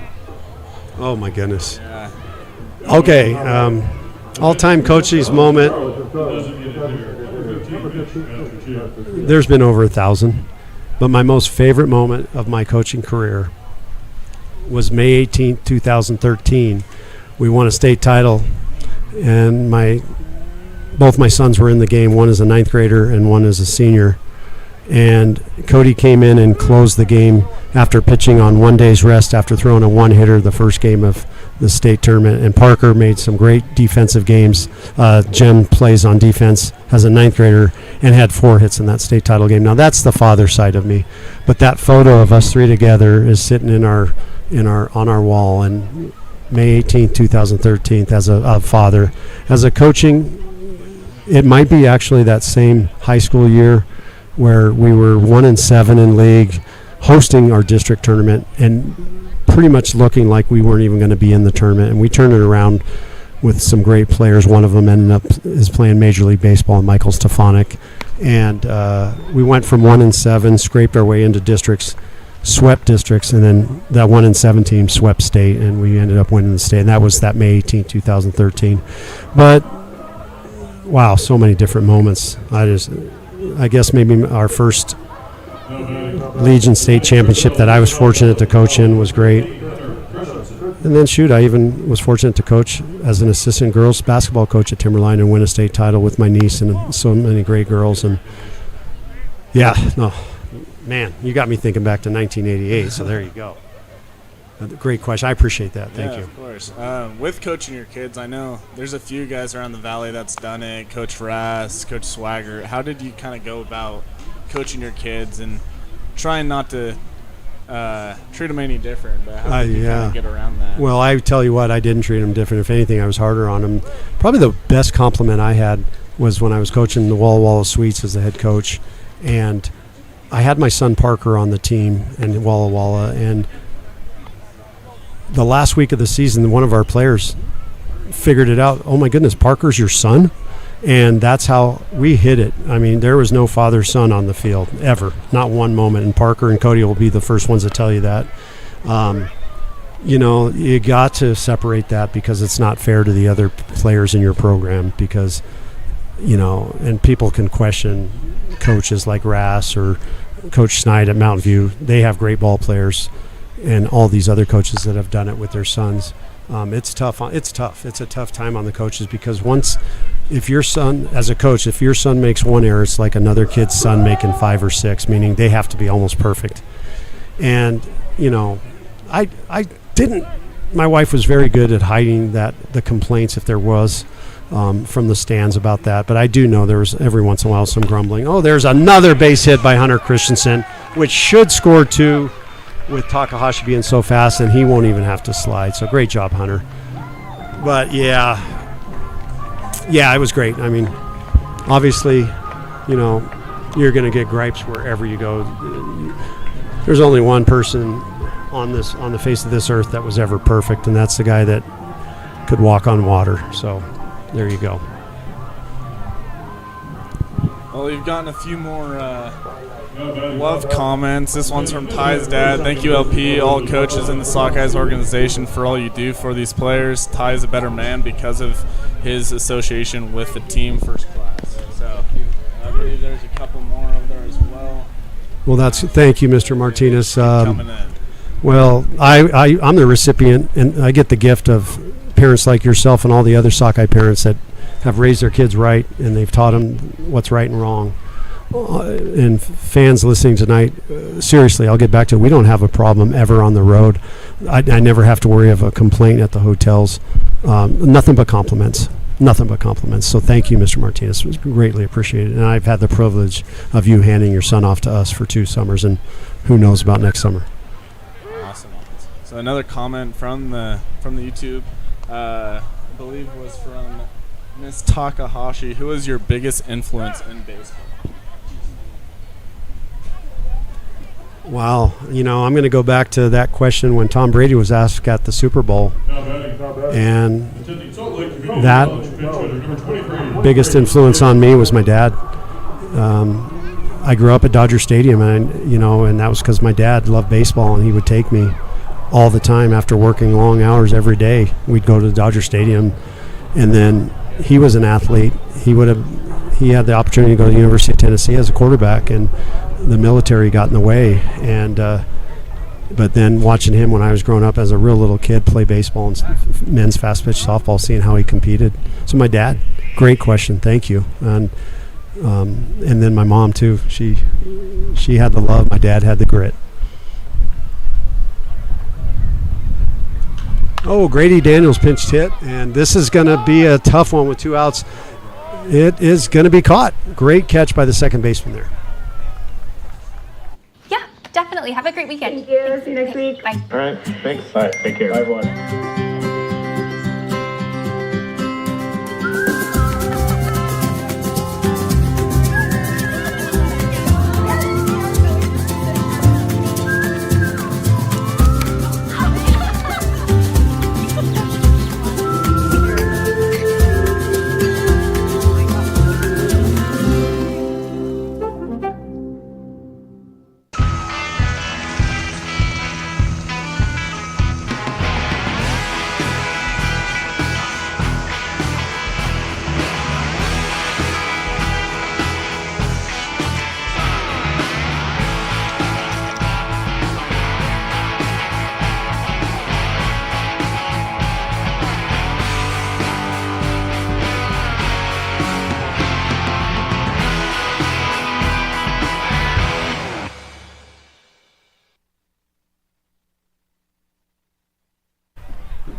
Once again, fans, that's the dynamic cheer group.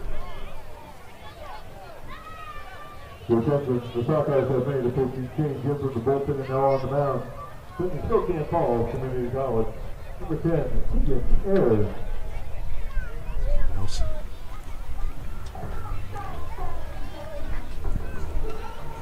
All right, guys, in comes Tegan Ayers to pitch. I'll tell you what, I have seen such a great jump in his confidence and his command of all his pitches. He's been so great for us this summer, and he goes about it the right way. I was fortunate to coach his older brother, who was a catcher at NNU for 4 years when I had him at Walla Walla with the Sweets, and he's just like his brother, just a quality young man, and just does everything you could ask of him.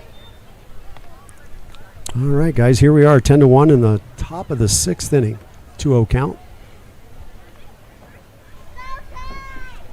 And here comes the pitch. Oh, a little bit outside. Oh, he got a strike out of it.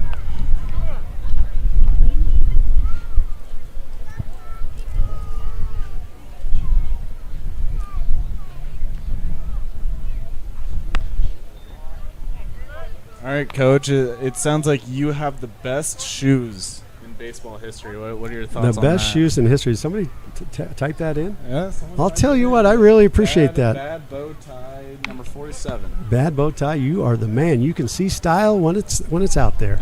I got those shoes a couple years back. I want to say Marcelino Leonardo Jr., the fashion guy, gave me the idea, but 3 years ago I got them, and I got heckled like crazy the first year about them, and sure enough, our heckler ended up getting the same pair of shoes at the end of the season, and because he heckled me so much. But I love the North Carolina blue color, and I'll tell you what, if you haven't been to a game, our Sockeye colors like tonight, that gold and black hat, like an old Pittsburgh Pirate hat with the black top, we're looking good.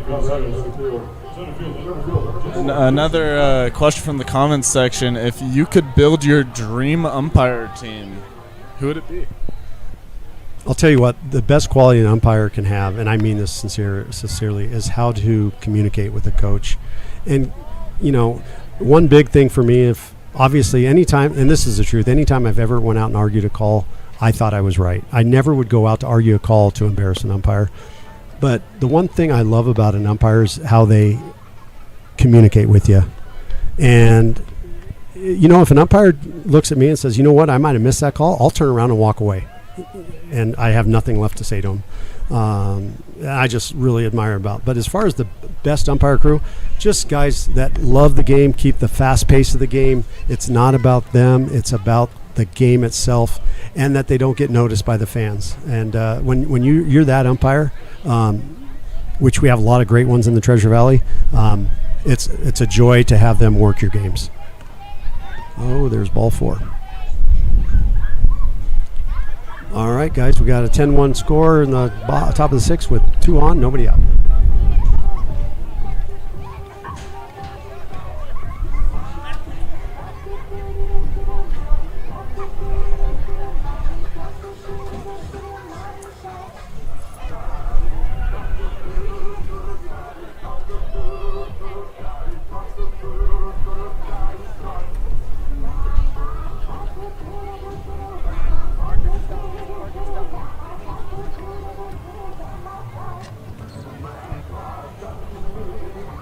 All right, Coach. Another question we got: is there any truth to you being a closet Giants fan, and the whole Dodger thing was just a bet you lost in college? Is this true, LP?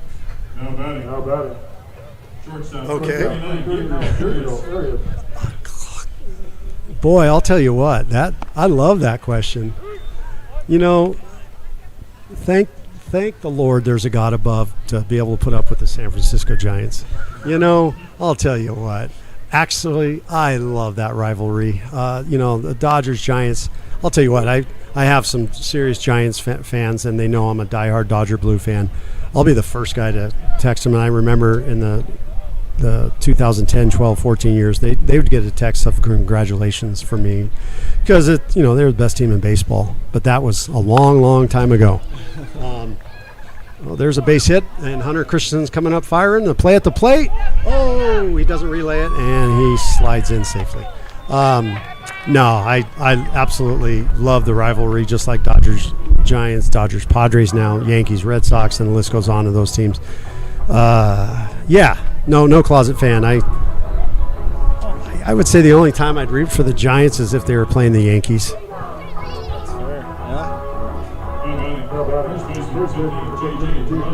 Kind of on the MLB topic, what were your thoughts on the little home run derby after the All-Star game in extra innings? Did you agree with that? What are your thoughts? I know there's mixed emotions all over. Yeah, I went to bed in the 9th inning, so I didn't get to watch it live. I saw it the next day, and it was like, well, I wish I would have stayed up to watch it. You know, we got to think, there's a slow grounder to first base. They get the out, but it's just almost like doing a sacrifice bunt. So the Seals have 2 runners in scoring position with 1 out and scored 10-2. Yeah, I missed it, so I didn't get the live feel of it, but the all-star managers have a tough job. They got to keep arms healthy. They get their bullpens get depleted, and these are millionaires, and fatigue. They don't want anybody getting hurt. So I don't know. Baseball's been so right, in my opinion, on some of the rule changes of late. I'm excited for next year if they bring in the robo strike zone, where the pitcher, catcher, or the hitter can question it right away, and if they're wrong, they're wrong. But I believe it'll get umpires more attentive to be a better umpire, because they'll be seeing the balls are calling strikes and strikes calling balls and stuff like that. So that might help the game too. Another question, just going off of that. If you could change one thing about baseball, even if it's just some weird thing that would never happen, what would it be?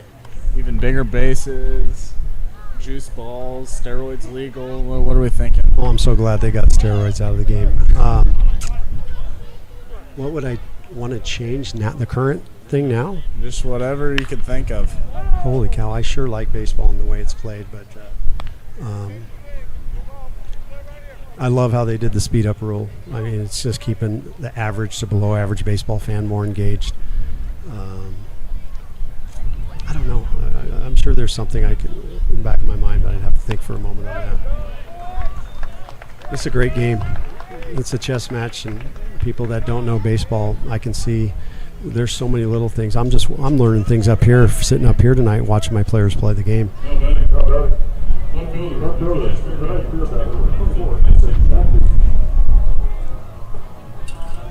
As a coach that's been around for a while, you obviously don't just watch baseball like a fan. What are you kind of looking for while you're up here with a different view than usual? Oh, I just love the small things, like right there, seeing the batter fly out a little bit on a curveball that was a little in, and just how the players are moving. I love seeing a smart baseball player, especially the outfielders, that they see a certain hitter come up and they remember where to play him from our scouting reports or their last at bat.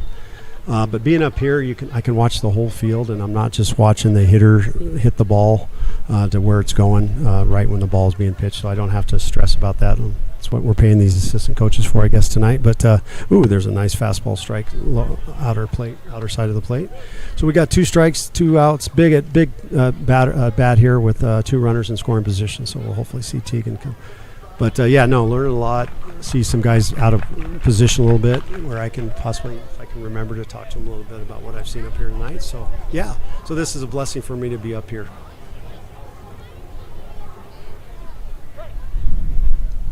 All right, here we go. 1-2 pitch with 2 outs. Teagan Ayers looks in, gets the sign, comes set, rocks and fires. Oh, a good curveball, and that might stay in if Grady Daniels can get to it. Oh, what a great effort. And he caught the ball, folks. I'll tell you what, Grady Daniels, what a great play. I don't know if the camera got that, but that's a play you see in the MLB, folks. Nice play by Daniels there.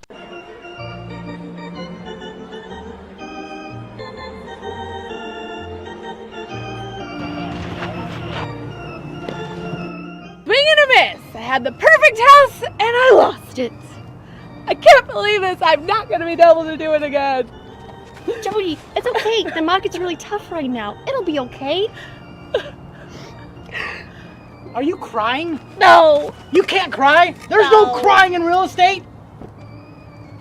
There's absolutely crying in real estate. Have you ever picked the wrong agent? Have you ever lost a deal because somebody didn't do their homework? Or only had an agent that cared about commission? All right, fine. But there's no crying in baseball, and we're playing baseball, so snap out of it. Look, choosing an agent is like choosing a team captain, and we have a team that's in it to win it.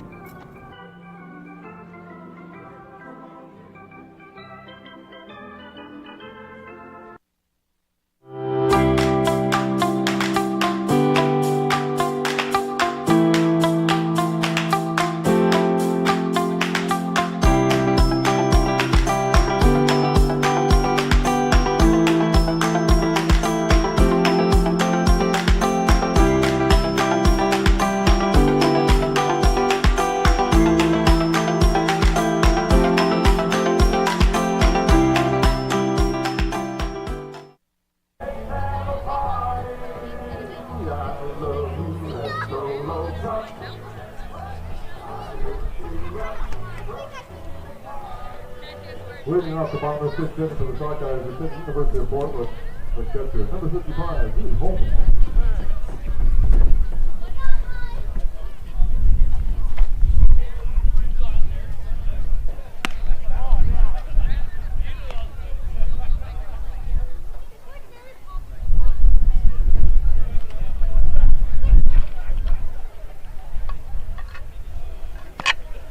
We got Drew Holman up in a 1-1. Go! Okay, the forecast looks terrible.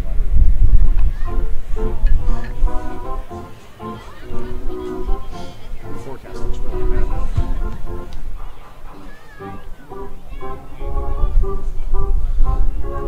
One misses into Drew.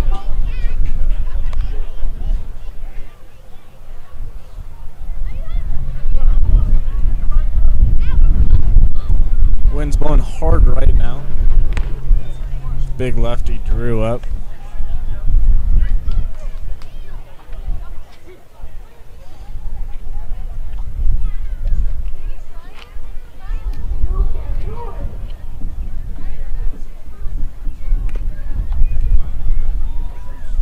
Finds himself in a full count here.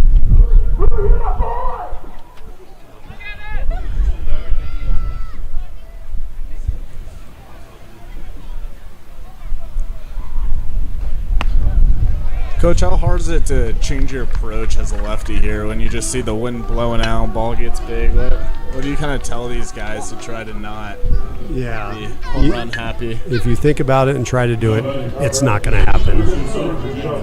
It's not going to. They just need to focus on their. They need to focus on their swing, stay fundamental, and if they happen to turn on something, so be it. But if they think about it they change their swing and they're not as good of a hitter.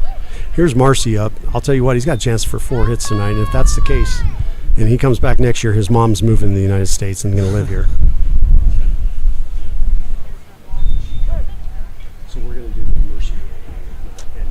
If the 10-run rule comes into effect, the game. Oh!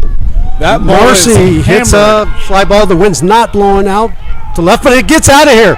Marcelino does the Dominican thing and pimps his home run, folks. Holy cow, whatever he had for breakfast today, he's going to have to eat it every day.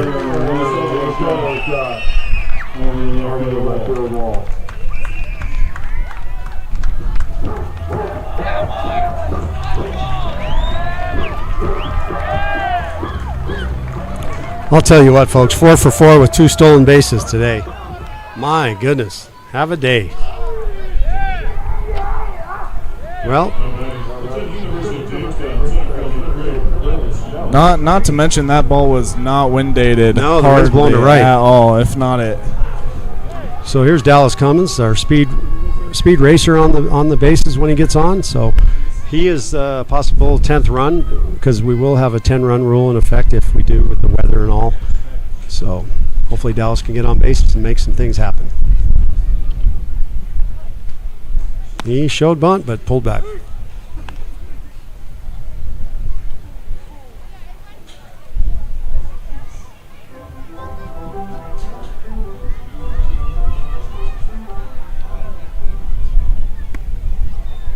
Swing and miss there from Dallas makes it 1-2. Another lefty, maybe getting home run happy with the wind still blowing a hard right.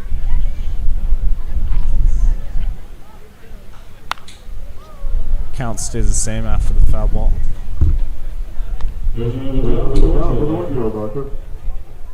Tell you what, that windshield doctor, he's getting a lot of business this year. Oh, Ethan, he's a great guy over there, and we so much appreciate their business.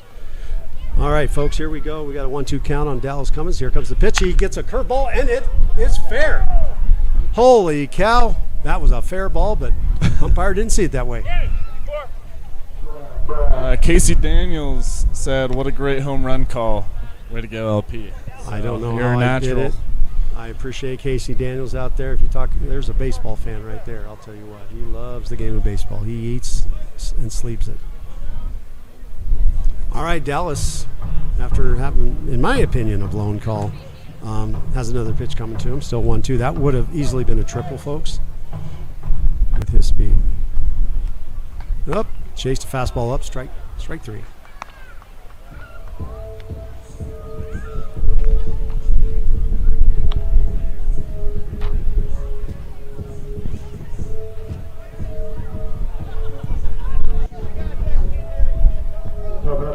Attending Lane Community College, second division, number 14, Austin Takahashi.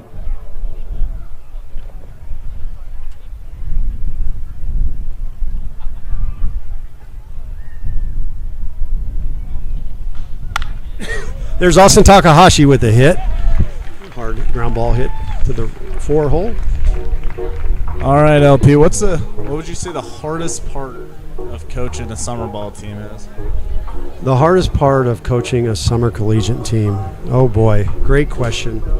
Let me think about that for a moment. All right.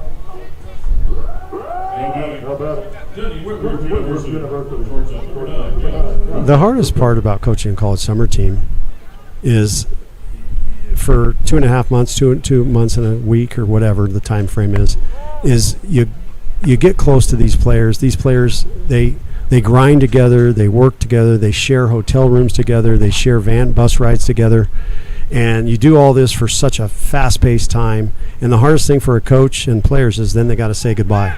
There goes Takahashi on the steal to try to get the 10-run rule, but it's amazing. After the last out of the World Series, excuse me, we'll talk and then we all go our separate ways, and it's just a memory. And that's so hard on these players. It's really hard on myself and my coaches. Great question, but that's the hardest thing after being together every day for 60 plus days, and then all of a sudden we part. All right, we got 3-0 count to Yash Gupta. See if Coach Robinette gives him the green light here. with the runner on second. Oh, worse than a green O take is a 3-0 plunk, which brings the gorilla up, Mitch Bastariccia. With Summer Bowl being kind of like a recruiting thing, what are your selling points with guys coming to play for the Sockeyes? Obviously your resume, but what do you kind of talk to them about with how things go here? Well, I don't say one word about my resume. That's for them if they want to find out and do research on me. That's not my place. But what I do to get them here is sell that they'll play for a guy that loves the game as much as any coach they've ever played for. A coach that wants to win as much as any coach they've ever played for. And they'll have a great facility, a weight room, free access, indoor hitting facility, and a culture that is second on. Ground ball to shortstop and no 10-run rule. The Sockeyes will have to walk it off if they want to do that tonight.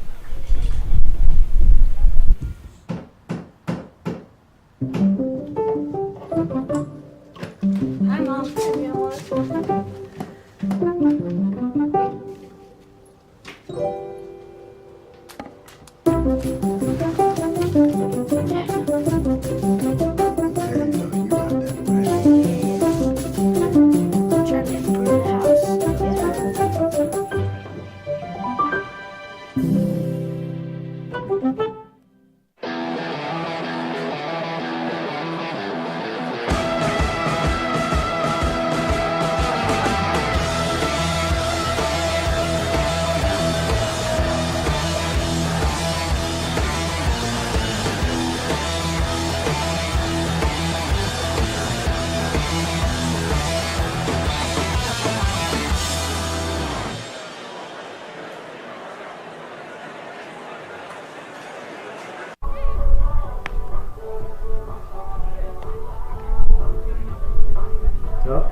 I've got some good news and I've got some bad news.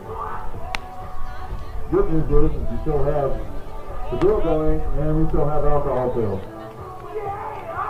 Bad news is after the 7th inning, we will not have hot drill items or alcohol being sold. So if you're still hungry and thirsty, get your orders in now, particularly with the way the weather is. Thank you.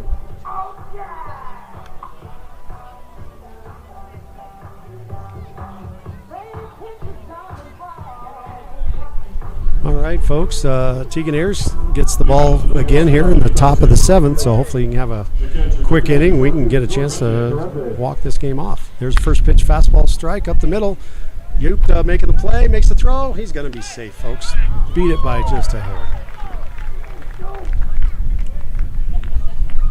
All right. Hopefully we can get an out here some way and keep this runner from scoring.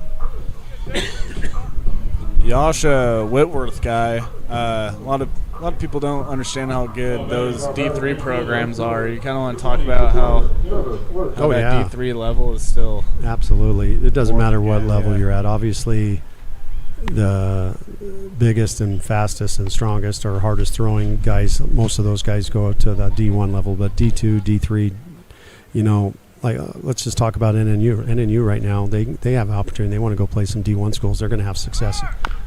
Okay, they ran on the pitch and then make the throw to first, get the out, but they do have the runner at second base now. So just like the Sockeyes were doing, trying to get the 10th run, the Seals are trying to alleviate that and not have a 10-run rule in effect. So, but anyway, getting back to that, I'll tell you what, I had in 2019 and even in 2021, the 2 years, I had a Division III pitcher from Walla Walla. Played at Whitman there and was first team all West Coast League, and here's all these D1 pitchers coming in and throwing, and here's this no name, he's not no name to me, but Travis Craven, here he comes out and he becomes an all first team all West Coast League pitcher and just dominated the league.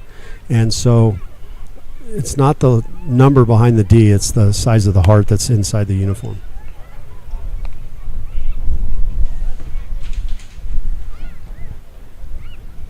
Shoot, your brother, another guy, great D3 player, lights out, just went about his business, did his thing, and just was so athletic at that level and just did a great job, great numbers, where he could have pitched at a higher level too.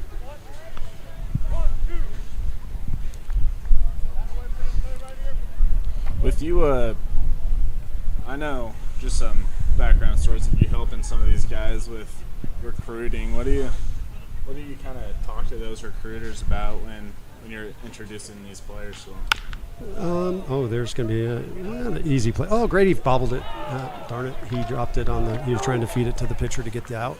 So now we have runners on first and third and one out. So with recruiting, it's like, one of our Sockeyes just 2 years ago, Evan Massey, just was electric for us. His attitude, his effort, his culture that he brought to our team. And then he elevated his pitching, and he got better, and he goes back down to Ottawa and just becomes their – I don't think he was the number one before that, but he goes there.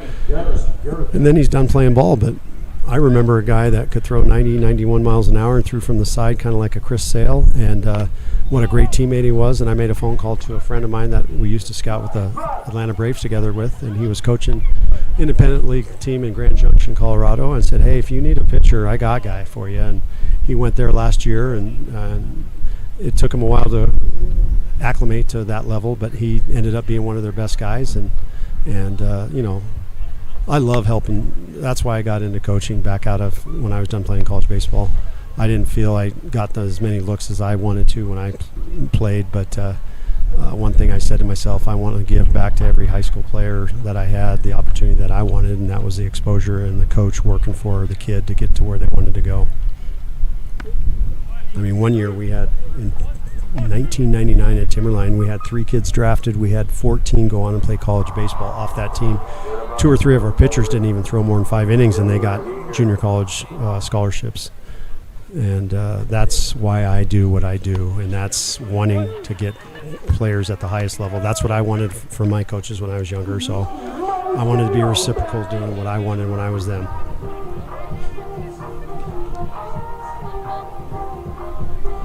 Some people may not know that you played at USC. What was that experience like, playing at the D1 level? Oh, it was great. I mean, playing at USC with we would practice in the fall right next to the USC marching band and the football team, and hearing that music every day. And then, USC, not too many fans know about this. I'm not bragging about it. I'm just telling you. They've won, I think it was double national titles, Division I titles over LSU and everybody. I know LSU won this year, I believe. So I think that number might be less than double. But, there's a ball that was down at Drew's feet. He didn't know, so the runners advanced. But it was a great experience. One of my closest friends, so opposite, was Randy Johnson. Got to play with Mark McGuire for 2 years and got to watch him swing an aluminum bat. That was pretty electric. And just the competition level and playing against guys that ended up being in the Hall of Fame, and played against Barry Bonds for 2-3 years, and got to see how great he was when he was in college ball. So great experience. But it doesn't matter what level you're at. You make the most of your experience, and you be a great teammate and just enjoy your time no matter where you're at. Absolutely. So we got a non-baseball question that might turn into a baseball question. But what did you want to be when you were little? Great question. I have an answer for that. I remember telling my 9th grade teacher up at Lake City, whatever my junior high school was. I told my English teacher, I believe it was, I want to be a major league camera. Oh, here's a ground ball. Oh, shoot. Interference, and the run will score. But I wanted to be a TV sports camera guy. It looked like a fun job because I wanted to see all the games. All right, Coach. What's your take on what just happened there? What would you call it? I leave it up to the umpires. I don't know any of the baseball rules. I just coach kids, and hope the umpires get it right. I did see a collision. Our fielder was trying to field the ball, and he was collided with the runner. In my opinion, that runner has to avoid him, and they are going to call him safe, it looks like. So, anyway.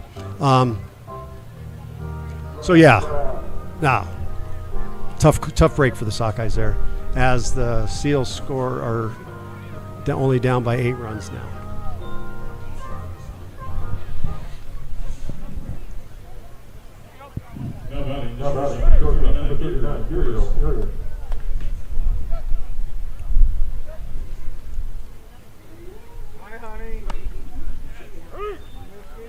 Nice curveball right there by Tegan Ayers. He had that last hitter fooled too, and just the game of baseball, he put the bat on the ball and hit it right where he needed to get on base with that contact.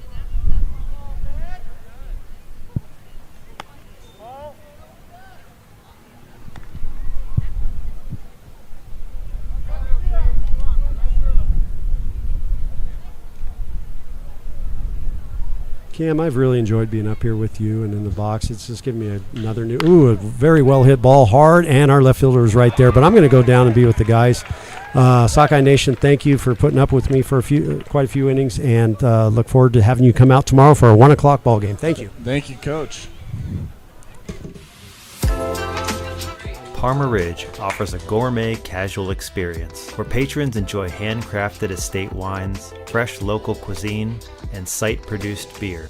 With views of the Boise River and amazing sunsets, customers can enjoy a relaxing time in this one-of-a-kind agricultural area. Come to Parma Ridge. Come for the wine, enjoy the food, stay for the view. Cheers. Cheers. We can't just sell this, Phil. You remember what it's like? The late summer nights, the home runs, the way it feels when we step on the field? Yeah. Nostalgia's fine, but nostalgia doesn't pay the bills, kid. Nostalgia? Yeah. This field is all we've known, and now it's a goner. No. What if we played one more game? Oh, come on. What's a game gonna do? What do you mean, what's a game gonna do? I got it right here. Look.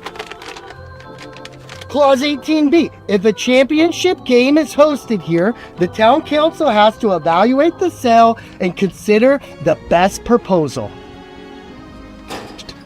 Well, it looks like we got one shot.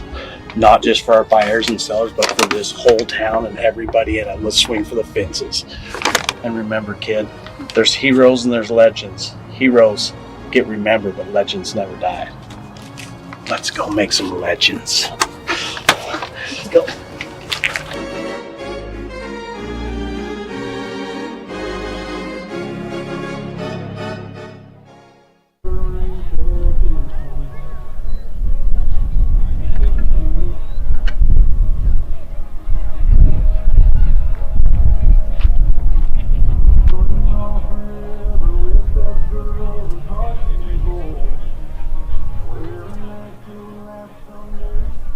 How about it? Attending Treasure Valley Community College, right field, number 13, Hunter Christensen.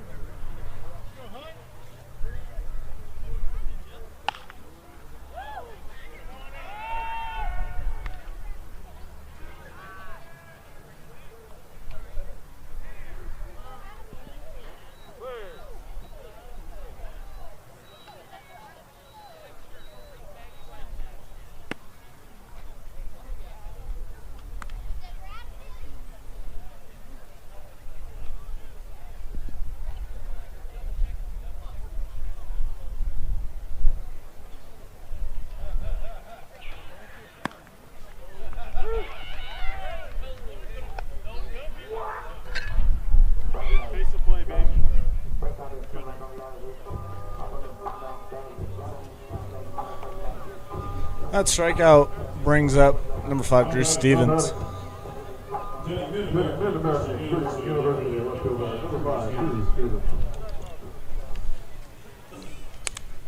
Reminder, if the Sockeyes score 2 runs here, the game is over.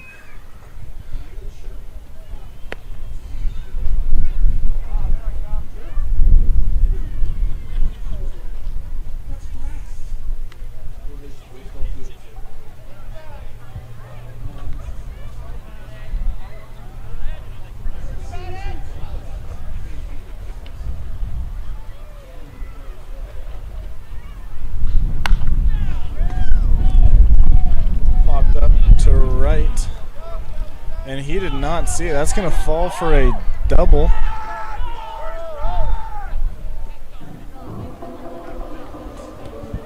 Brings out number 23, Grady Daniels.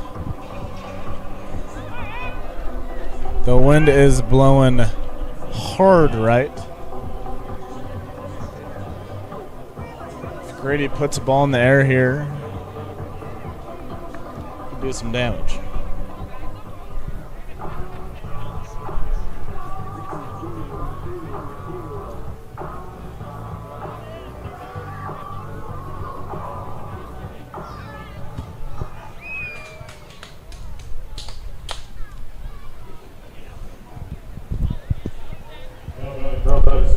go, Sockeye!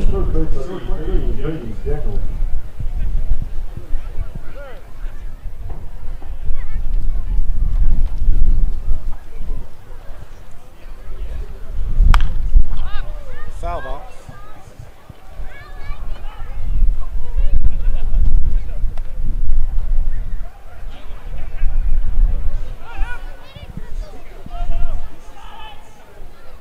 Try to take a look and see how hard this wind's blowing, but it is causing problems here.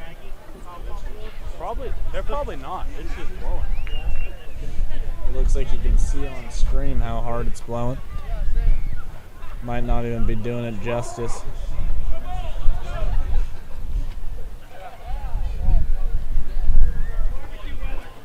All Grady's got to do here is put it in the air, and that's probably the Sockeye win.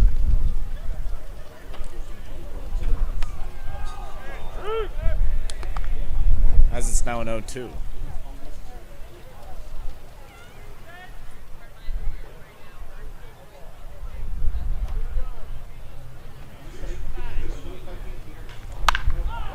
That won't be a home run, but it's going to score a run for the Sockeyes. They take the lead 12-3, but it gets past the center fielder. It might be a Grady Daniels triple. Don't quote me that, but that's got to be his first of the year.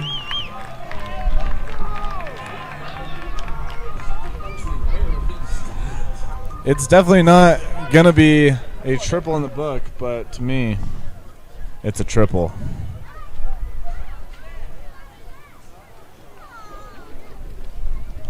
Not bad. University of Portland. They got the number 55, Drew Holman.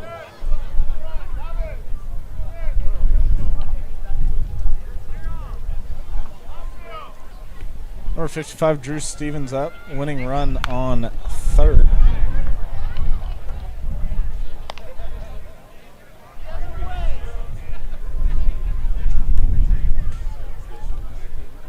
Drew Holman, excuse me.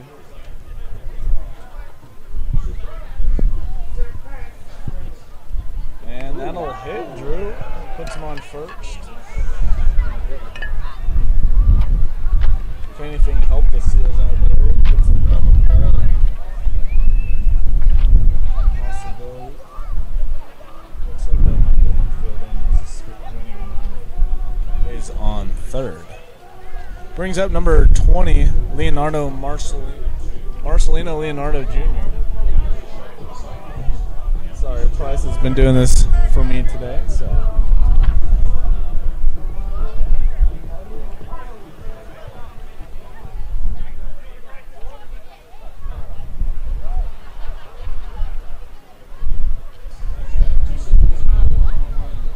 Mars is 4 for 4 tonight. He's a triple away from the cycle. Unfortunately, that is impossible because the winning run is on third.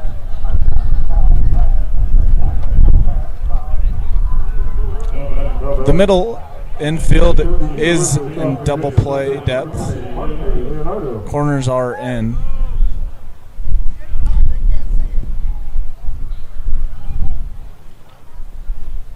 Mars will take that for ball one.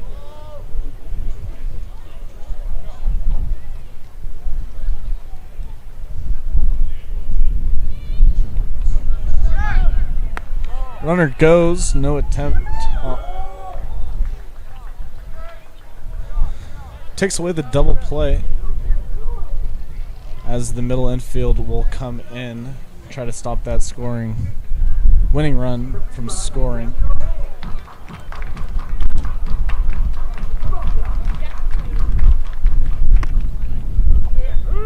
That'll be called strike on the outside corner, makes it 2-1.